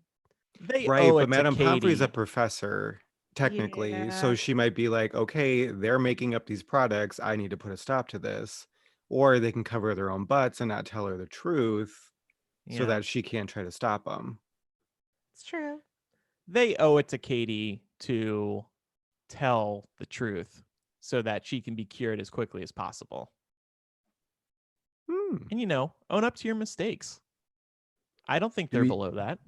Do we think that they tried to slip her something else on the way up there so that it maybe counteracts the effects of what's already happened to her? You would think so. You would think they would be prepared for the right. It wouldn't surprise me, but if I was Katie, I would be like, no, I'm not taking something else from you. Nothing else. Do not touch me. I don't trust you anymore. Bring me to Pomfrey. And by the way, where's Hooch? Well, isn't this a sort of a precursor? It doesn't, given what happens to her in Half-Blood Prince. Right? Yeah. You think that's So, bad, Katie? Just you wait till the next book. uh, but kind of going off of what Laura was talking about with Ron, when they get back to the common room, it's clear that practice didn't go all that well. But Hermione kind of jumps to the conclusion that the reason it didn't go well was because of Ron, and Ron kind of says exactly that to her. And do we think it's a bit wrong of Hermione to jump to that conclusion, or do we think this is more like a moment of frustration for her because she's probably been sitting there all day doing homework and she's just looking to let off some steam? I think that she has every right to have this conclusion because Ron came in a mood anyways. It was Uh, kind of obvious that it was his fault just by the way that he was acting. So I think she just read the room and realized that he was really upset. If it wasn't his fault, he probably wouldn't have been upset. So I think she assumed correctly. I agree. Okay. Let's talk a little bit about Percy's letter that Ron receives, and it's quite loaded. It's And really awful. Yeah. But quickly, or maybe not quickly, before we get into Percy's letter, with our discussion on house elves last week, I'm wondering what Hermione's views are on owls and using them to send letters. Because in a way, they're slaves too, are they not? Uh, I mean, I I'm, think it goes to the same thing as using animals to help with things like how the Thestrals pull the carriages, or like in our world, in her Muggle world growing up, um, using like a dog as a service dog. Is that a slave then? Or using a horse to pull a mm, wagon, or police horses? Like, are they slaves then too? I don't know. I right. I think it's a valid point. Just because, it's something that we hear just in, our regular lives. I think Pat bringing up the horse-drawn carriage example is a good one that people often protest because a lot of times those horses are not treated very well, or they're not kept in like good conditions. Yeah. So Yeah. I think it's about the treatment, but also I Mm, always viewed owls as like they're pets, right. Yeah. Yeah, you that's know? accurate. I think I'm it's just I think there's a difference too in the fact that the house elves are more I don't know if sentient's the right word I'm looking for, but they're you can talk to them. right, and they're very smart, they're articulate, they can like do all these things that the other animals I guess can't, and they're Yeah. considered creatures, not animals, or not Hmm. creatures, they're considered a being, whereas the other ones are considered creatures. Mm, okay. I mean, there's something to be said for owls, though. Like Hedwig clearly understands Harry, and they know just by whoever, let's say, their owner is, telling them where to go. They have this additional sense about them that allows them just to go and find that person. So, and I would argue they're being put in tremendous danger, especially in this book, as they go from one place to another. There's a chance that they get intercepted, or maybe even some cases killed, based Yeah. upon the information that they're carrying. So, probably can make the case either way. Okay. So, we wanted to try and read some of these lines from Percy in a semi Dr. Evil voice, which I think we could probably just make up whatever we consider to be a sinister voice, because, Yeah. like I said, this letter is loaded, and I don't know how much of it is Percy really feeling this way, or Percy just being in the moment and thinking that he's hot shit because he works for the ministry. Right. And And he's riding high on this new story that's about to come out in the Prophet. So he's got this chip on his shoulder. I think he absolutely feels this way genuinely. But what changed him? That's what I'm trying to figure out. Is he went to Hogwarts? He was prefect, head boy. I'm sure he respected Dumbledore during his time there, as well as the other professors. Now he transitions to another situation where he's in a position of power, and he obviously respects the minister. Yeah. What, I think he's just drinking the minister. I just think he's drinking the ministry Kool-Aid. He's in that world. He's consuming their line of thinking every day. He's been away from the resistance, i.e., his family.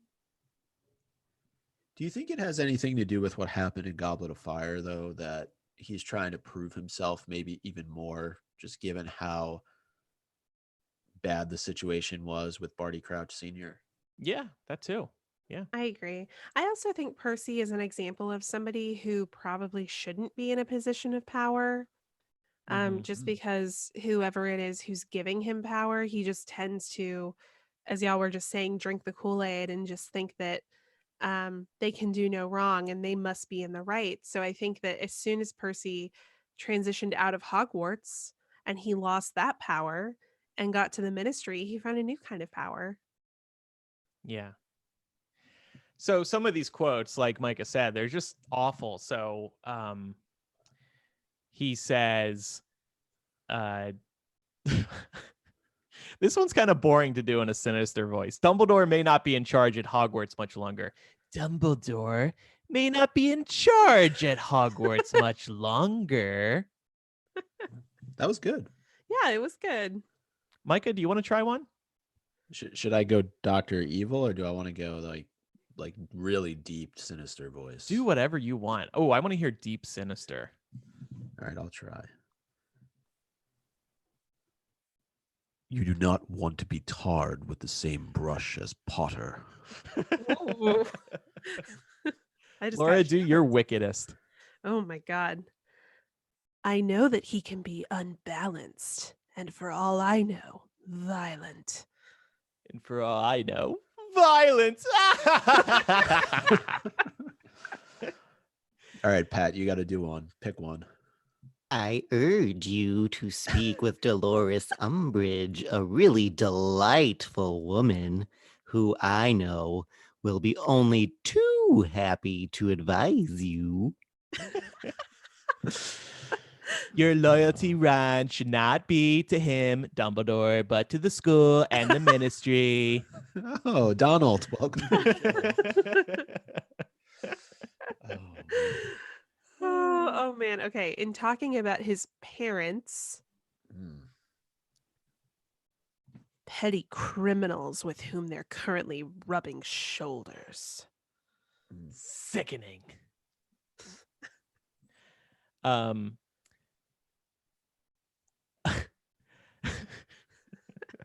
won't do Trump again. Yeah. You don't want to be like, I sincerely hope. I know, that it's such a good Trump one. Okay, I'll do it in the Trump voice. I sincerely hope that in time they will realize how mistaken they were, and I shall, of course, be ready to accept a full apology when that day comes. Sad. Sad. That one actually works well in that voice. Yeah. But let's talk a little bit about some of these statements. It's certainly surprising to us as readers to learn that Dumbledore may not be in charge at Hogwarts much longer. That actually gets brought up a number of times in Percy's letter, and he talks about taking a look at the Daily Prophet tomorrow. So not good news for Albie. Yeah, you almost don't believe Percy, right? It could just be Percy talking out of his butt that Dumbledore might be on his way out soon. Yeah, but you get the well, and sense. I Go ahead, think Laura. too, like at first you kind of get the sense reading this letter that Percy has an overinflated sense of importance, and you're like, okay, how much do you really know? Right. Right. And we find out soon he actually does know plenty. Mhm. Yeah, And because it that almost reason- comes off as him like taunting them, like, I know something you don't know. Right. That gets to the whole point, though, of why Percy sent this letter in the first place. It starts off as a congratulatory note to Ron for making prefect, but do we think that he's really happy for Ron / concerned about him? Or do we feel maybe this is even an attempt by Fudge or Umbridge to sow some discord between Ron and Harry? I don't think, no, I think Percy just wants to flaunt his inside knowledge, his position at the ministry. Yeah, if there's any agenda behind it, I think that it's to get another Weasley on his side so that he does have somebody in the family he can talk to regularly. Because I do think Percy misses being in contact with his family. So if he were able to get Ron onto his side with all the same views and everything, then he might be a little bit more happy and comfortable. And to me, Percy talks like Ron and Harry are merely acquaintances. He's like, "Oh, that guy you know, Harry? Yeah, you shouldn't be friends with him anymore." Surely he knows that they're actually best friends. And simply walking away from Harry is impossible. Not to mention Ron, of course, does not want to do that because they are best friends. It does make me Absolutely. wonder if Percy is aware that his letter could be intercepted and read.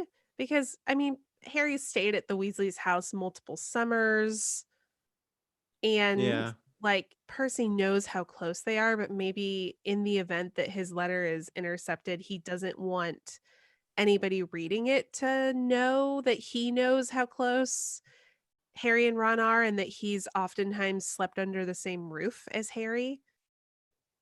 Yeah, yeah. I thought you were gonna say he wrote it so that if it was intercepted, everybody could see how hard he was on his brother and how loyal he was to the ministry. I think that too. I've always kind of wondered if he maybe like the way that he's speaking about Harry, maybe at one point Percy did have more friends, and when he became prefect, he cut them off because he knew that he was in power. So maybe he thinks Ron did the same thing, where because Harry didn't get it, Ron has maybe cut him out because he has something to hold over him. Yeah, Percy definitely doesn't have any friends, right? Like he's got his coworker acquaintances, but who would want to be around this guy? I wouldn't. Very harsh words, those, saying that you don't want to be tarred as the same with the same brush as Potter and calling him unbalanced and violent. Yeah. That and I think it does hit Harry hard, even though he's somewhat dismissive of it when Ron shows him the letter and they kind of joke about it towards the end. But I do think that this is like a bitter pill to swallow, because this is somebody who's part of a family that Harry has essentially considered himself a part of Yeah. since the start of this series.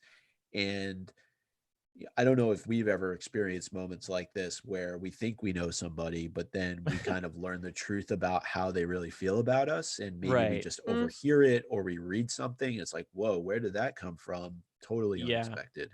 Well, I was just going to say Harry's getting a taste of having his own crazy family members in his life. Everybody's got those, and now Percy is his, since he does consider himself a part of the Weasley family. Yep. What do we make of Dolores Umbridge being a really delightful woman? Does Percy truly think that? Yes. You He's think lost his so? mind. Like I said, he's drinking the ministry Kool-Aid.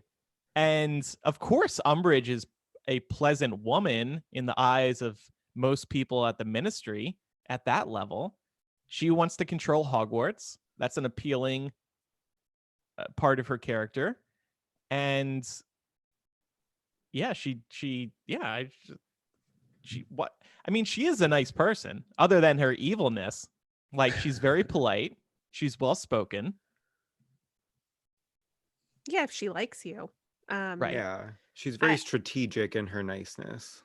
I also love the contrast here in the descriptions of Umbridge in these letters. Like Harry's being very sarcastic and his like, she's almost as nice as your mom. And then Percy's like, a truly delightful woman, and he's completely serious. Yeah.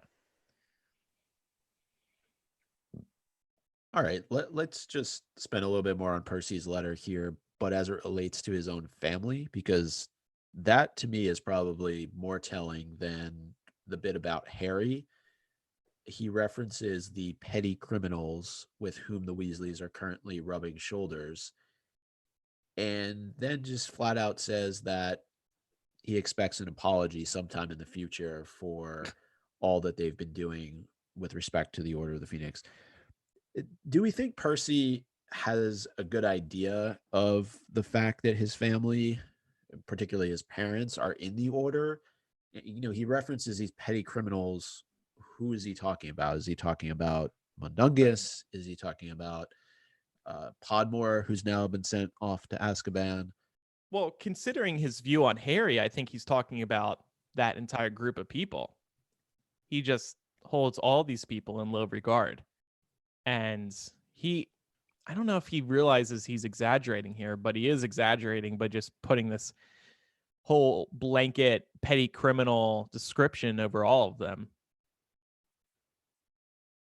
Mm-hmm. Yeah, he's definitely painting with a broad brush here. Mm-hmm. And it's just sad to see that that's what's become of Percy, and this is how he views his family. Yeah. And given how much stress we've seen this put on the Weasley family, especially Mrs. Weasley, who, like, you can't say Percy's name in front of her without her bursting into tears. Could you imagine if she were to read something like this that her son said about her? Right. Yeah, it would Yeah, this devastate would break her heart. So,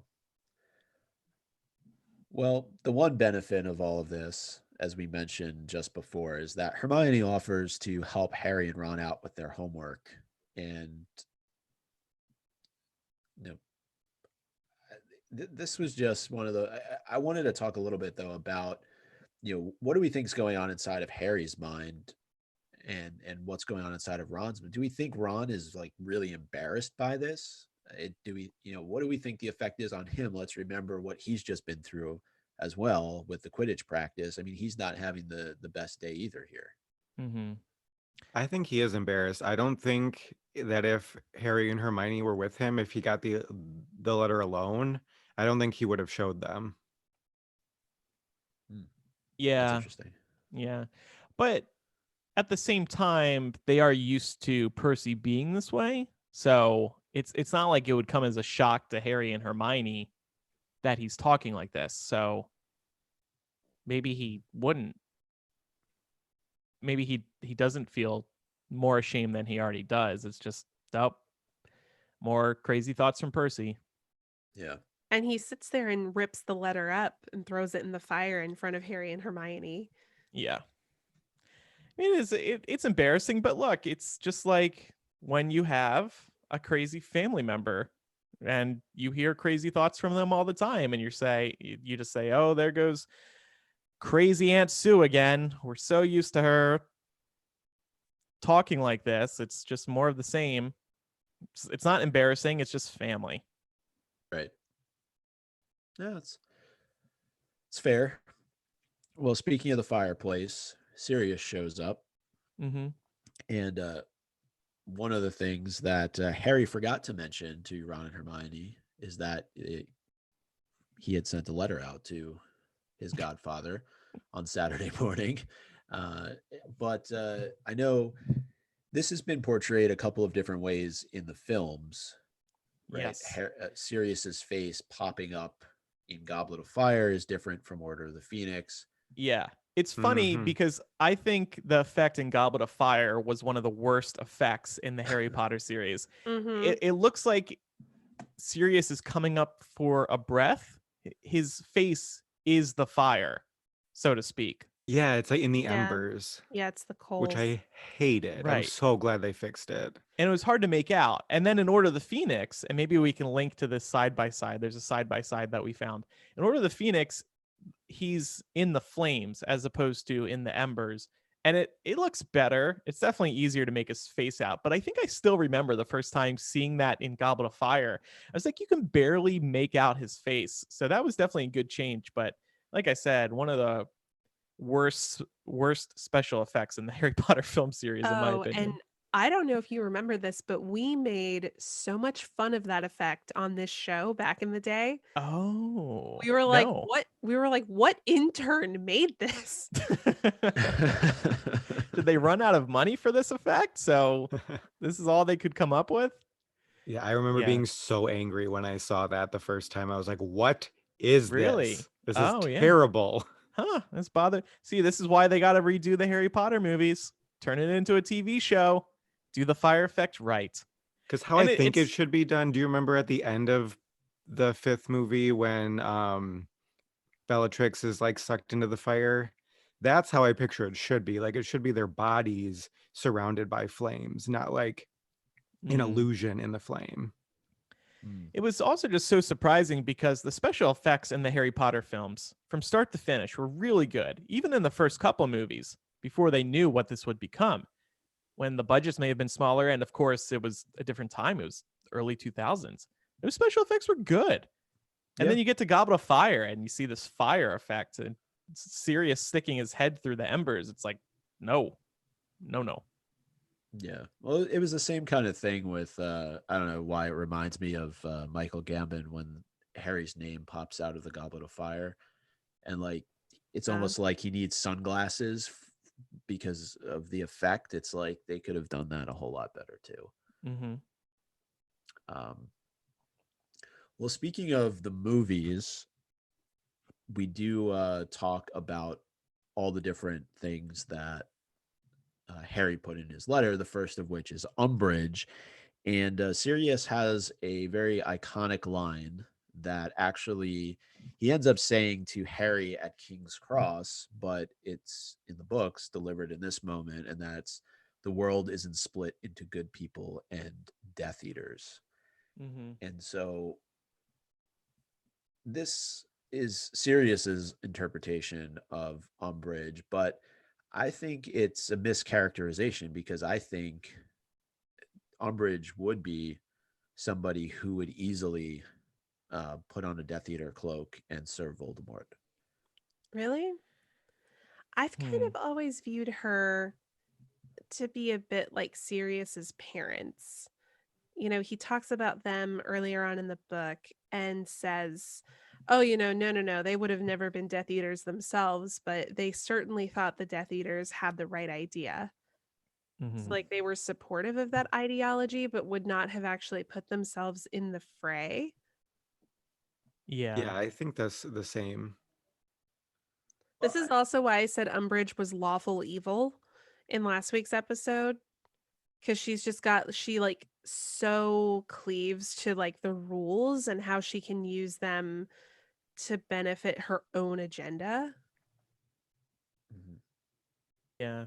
Yeah, I guess that's right. I mean, she clearly shares certain ideologies with the Death Eaters and with Voldemort, but I- she chairs the Muggleborn Registration Commission and she oversees those trials. And I believe that results in some of those people's deaths. So, Hmm.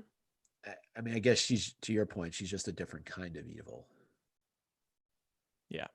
I think too, like she doesn't see herself as needing to hide behind a mask where most of the Death Eaters do. She's willing to just be out there in the open, being herself, and really Right. much like throwing her point of view out there, where the Death Eaters are still hiding behind a leader and then also hiding behind a mask. Which Yeah. is a worse That's- way to describe Umbridge. Like, she doesn't even want to hide the fact that she's a Death Eater. She just is without the mask. Right. Mhm. Yeah, and she's a pureblood maniac despite, having Muggle parentage, at least on one side. So she, in a way, she is very much like Tom Riddle, very much like Voldemort. Mm-hmm. We learned that she drafted some anti-werewolf legislation not long after Lupin's tenure at Hogwarts, making it very difficult for him to find additional work. Mhm. and she recently campaigned. Sorry, she recently campaigned to have mer people rounded up. So I'm sure that would go over extremely well with the ones that live in the Black Lake. Yeah, and I mean that one cracks me up because it's like they're always in the lake. No, it's not like they're walking around on the streets. So why do they bother you so much? You never even see them. I mean, Yeah, it is definitely reminiscent of, there are certain ideologies here in the real world in which um people want to have some kind of tracking on certain groups of people Mm-hmm. mhm. because Yeah. they're afraid of them ultimately, with no good reason, because pretty sure Umbridge never would go into a body of water. So I don't know what she's afraid is going to happen to her. Yeah. And there's a really great article. I think we mentioned this when Andy was on the show on wizardingworld.com about Umbridge and her family history. And it really gives you a much clearer insight into who she is as a person and why she's so power hungry and the pure blood mania. She's really a truly evil person at heart. Do you want to Hermione just skip also, to the last point? We're at 90 minutes, so yeah. Um, well, I mean, I can summarize the other ones really okay. quickly. A couple other points of conversation between the trio and Sirius. Hermione advises Sirius on Creature, and that actually prompts a very quick subject change. So I think, again, it's just J.K. Rowling's writing, letting the reader know that it's really important that Sirius and Creature try and find some common ground. We learn that the Ministry believes that Dumbledore is actually working to form an army at Hogwarts, and we know that that has payoff later on. So Mm-hmm. Sirius advises the trio not to be going around and asking questions about Hagrid. So I thought that was a bit of a hat tip to Hermione, who basically says the same thing to Harry earlier on in this book, not to draw attention to the fact that he's missing. And then, despite everything that's going on, despite the article that we referenced in the Daily Prophet, Sirius thinks it might be a good idea for them to all meet up in Hogsmeade. uh, this is just so completely reckless, and it just shows that Sirius is surely feeling the effects of being cooped up in Grimmauld Place, but it, he's just not thinking straight. No, and he likes to gamble, like you said earlier. Mm-hmm. He wants to be reckless, and he's looking for a hit of dopamine, and for him, that's going out there and potentially getting himself in trouble. Mm-hmm. And he mentions the fact that basically, he compares him to James, to his father, but he says, that the thrill would have been, half the fun of it, or I'm paraphrasing, obviously, but like he needs to remember that he's an adult now, right? And that he's not talking to James, he's talking to James's son. And the risk now on something like this is far greater than, something that the two of them or the Marauders would have been doing during their time at Hogwarts. Like, we're talking about Voldemort being back and him potentially putting himself in a situation where he could get killed. Yeah. J.K. Rowling doesn't let Harry think on this line much, but I thought that this would hurt Harry. This line, "You're less like your father than I thought." Because Harry prides himself in hearing about his father and how he is similar to his father. And then to hear from his father's best friend that he's actually not as similar to James as he once thought, I would be sad about that.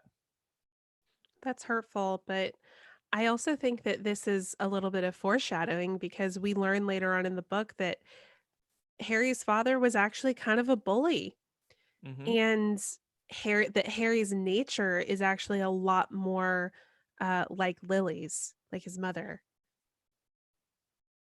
Yeah. I think that's also why she throws in at the end of the book, when Sirius like calls Harry James when they're fighting at the Ministry. I think that's why she throws that line in there too. Mm. Just because we had this moment now, so Harry can be like, "Oh, maybe I am a little hurt by this," but then it gets a little bit redeemed before she kills Sirius. Yeah. Yeah. That's only in the movie though, right? I thought it happened in the book too. I thought we heard from people that that only happened in the movie. I'm pretty sure that's a movieism. Maybe. So, But regardless, I mean, it's still there, whether it's in the book well, or yes, not J.K. Rowling approved, but that's okay. well, I assume she signed off on the films.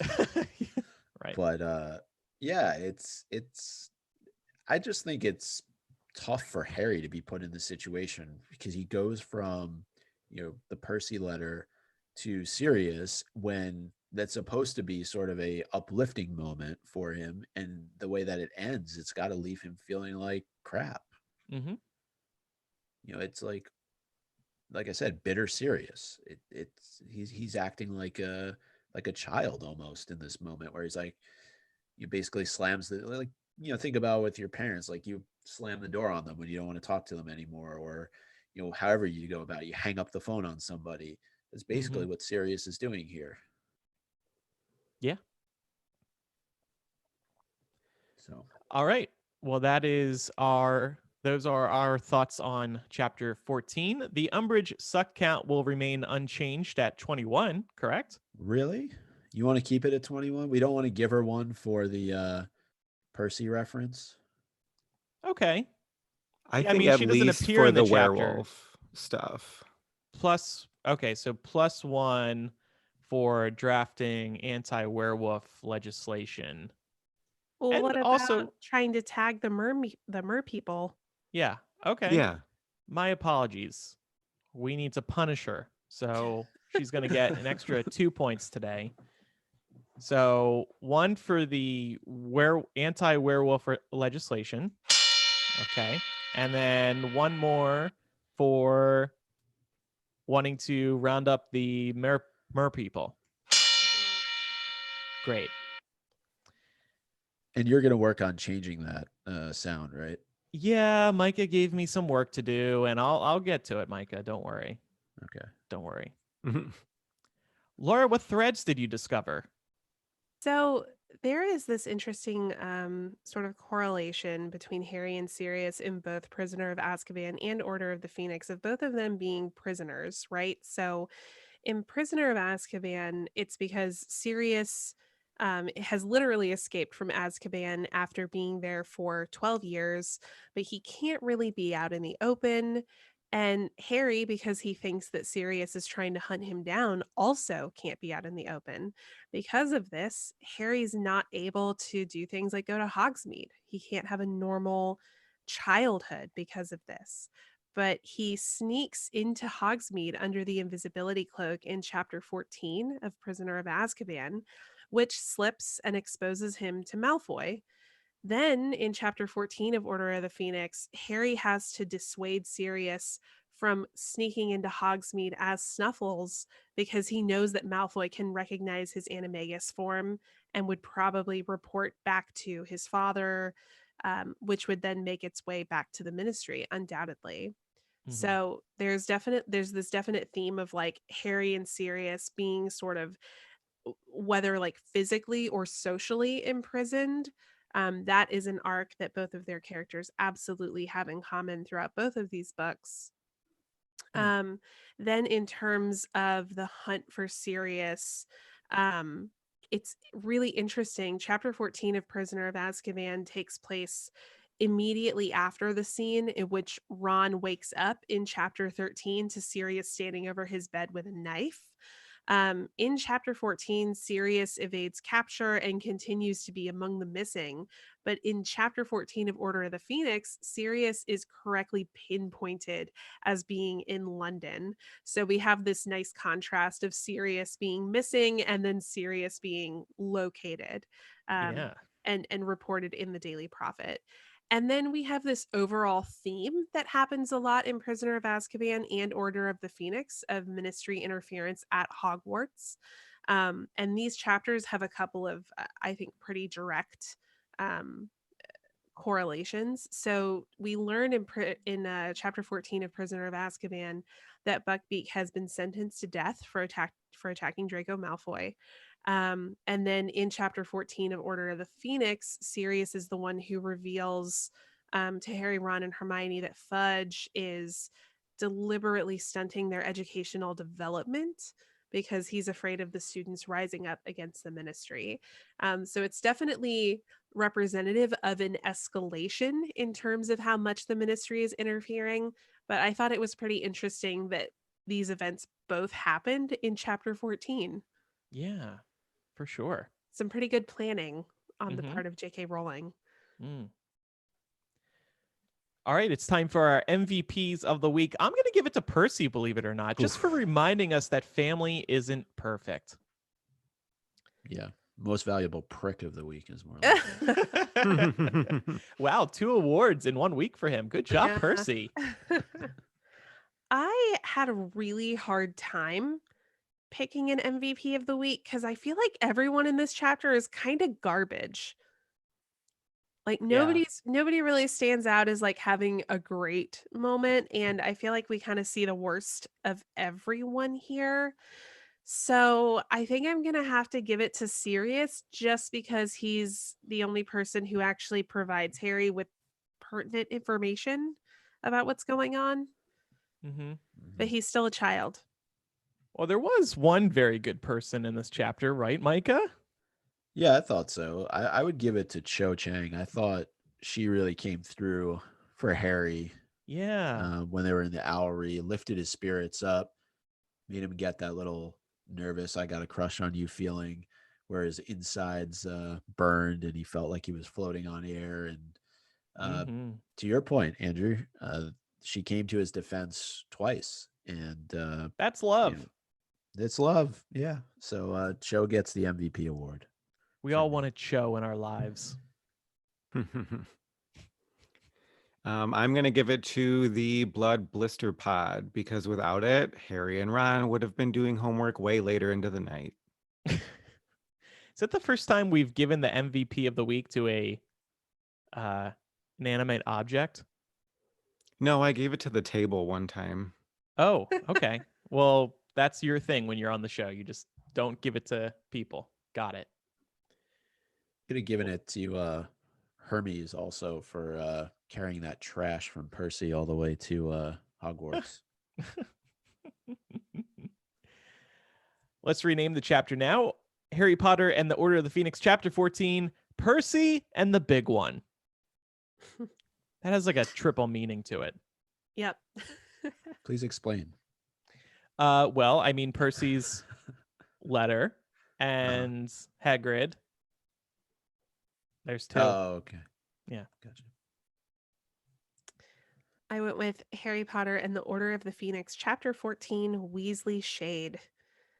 Because there's normally a lot of shade directed towards the Weasley family, but in this chapter, there's a lot of internal Weasley family shade being thrown around. Mm. Mm. The Weasleys strike back. Mm-hmm. I went with Harry Potter and the Order of the Phoenix, chapter 14, Weekend at Hogwarts. You And love I the went- fact that it was set over the weekend. Yeah. It's kind of like Weekend at Bernie's. I don't know if you've Right, ever I seen got that it, yeah. movie, but Mhm. it's not really like Weekend at Bernie's at all. But I kind of drew inspiration from that, at least for the title. Okay.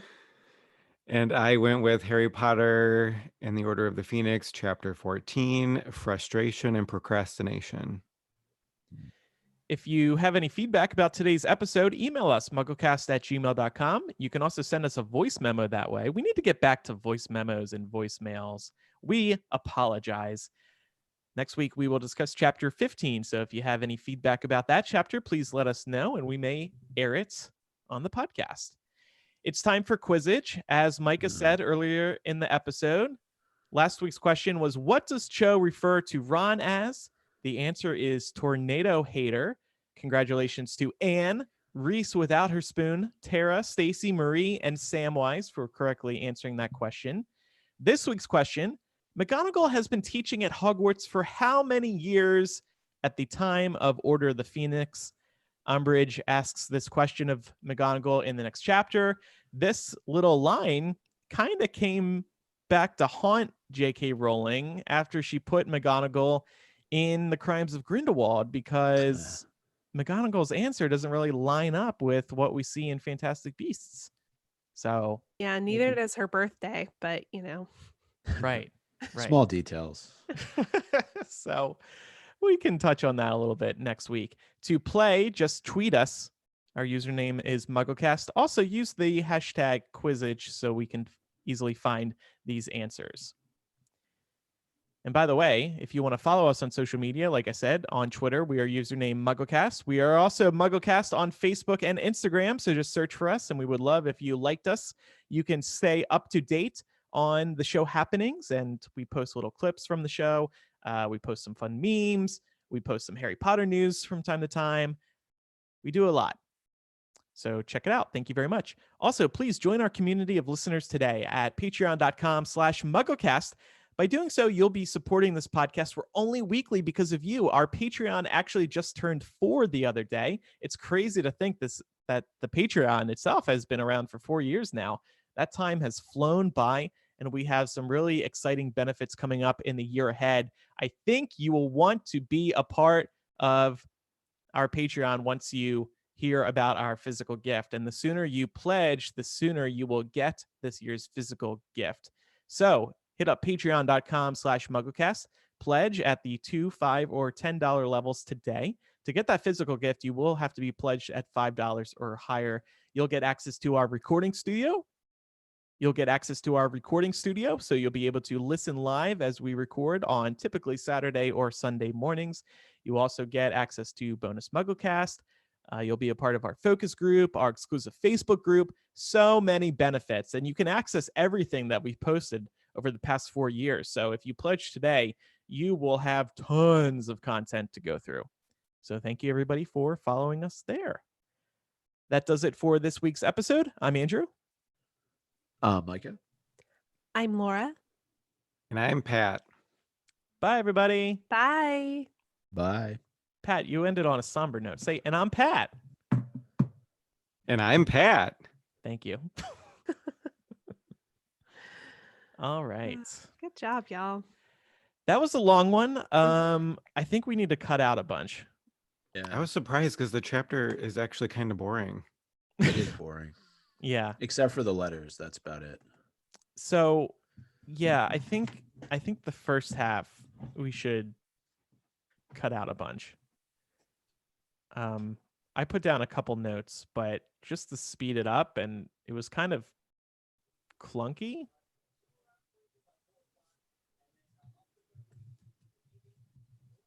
No? Yep. Any thoughts? No, sorry, I walked away from the microphone, but I agree. I can take a look. Okay. Yeah. Yeah, All right. I mean, I don't know. I thought it was fine. I think that there are definitely points where like the conversation stalled, and that Mhm. might be the bigger problem. Like I wonder if it comes across like it flows a little more smoothly if you remove some of those gaps. Yeah, it might. Yeah, so I'll send Eric some editing notes. But yeah, I think we should not that we don't do this already. Maybe the emails pushed it over. I'm gonna have him take out the coffee email that just kind of fell flat. Yeah, I don't know. I have a couple different notes. Yeah, and one thing I was thinking about too, I know this may not work for every chapter, but maybe it's like this, just staying with the number 7, maybe it's like the 7 key topics of discussion for each chapter Yeah, instead of like, Mm-hmm. like some of it, it's not that it's irrelevant, some of the stuff, and I don't want it to seem like we're leaving things out that happen in the chapters, but for the next chapter, I can try and frame the discussion that way. So Yeah. Yeah, I think framing it thematically as opposed to like, oh, we're just going to start at the beginning and just go through everything. Mm-hmm. Yeah, I like that Yeah. because we probably could have spent most of the discussion on Percy and Sirius and not as Mhm. much on the other Right. stuff. Yeah. Right.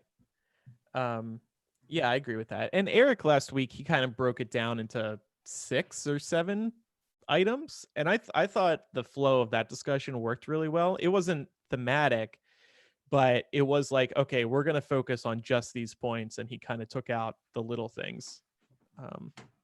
Yep. I like that too, but I'm definitely up for going with a theme. And I think like we can briefly, like 5-10 seconds, touch on little moments just for transitional purposes. But yeah, we don't need to talk about everything that happens. Yeah, I want to say we did this in other chapter by chapters, and I could be wrong, but it could be like something at the end of after we go through like those main themes. Like it could be like things you might have missed, or The little thing. Yeah. yeah, like little things that we could touch on. Mm-hmm. Yeah, we can play around with different formats. Because I agree with Laura. It going like through it from a like just a how it chronologically doesn't always make sense. And I think the other thing is we used to do 3 chapters in one episode, right? And we tried to focus on we did focus Yeah. on the biggest things. That kind of Yeah. like pushed us to really only focus on the biggest things. I Right. don't want to do that now because we have like a year and a half to fill. But Mhm. Yep, okay. totally. All right, y'all. Have a good weekend. Bye, Yep. Have a patrons. nice weekend, y'all. Good Yeah, Monday. bye.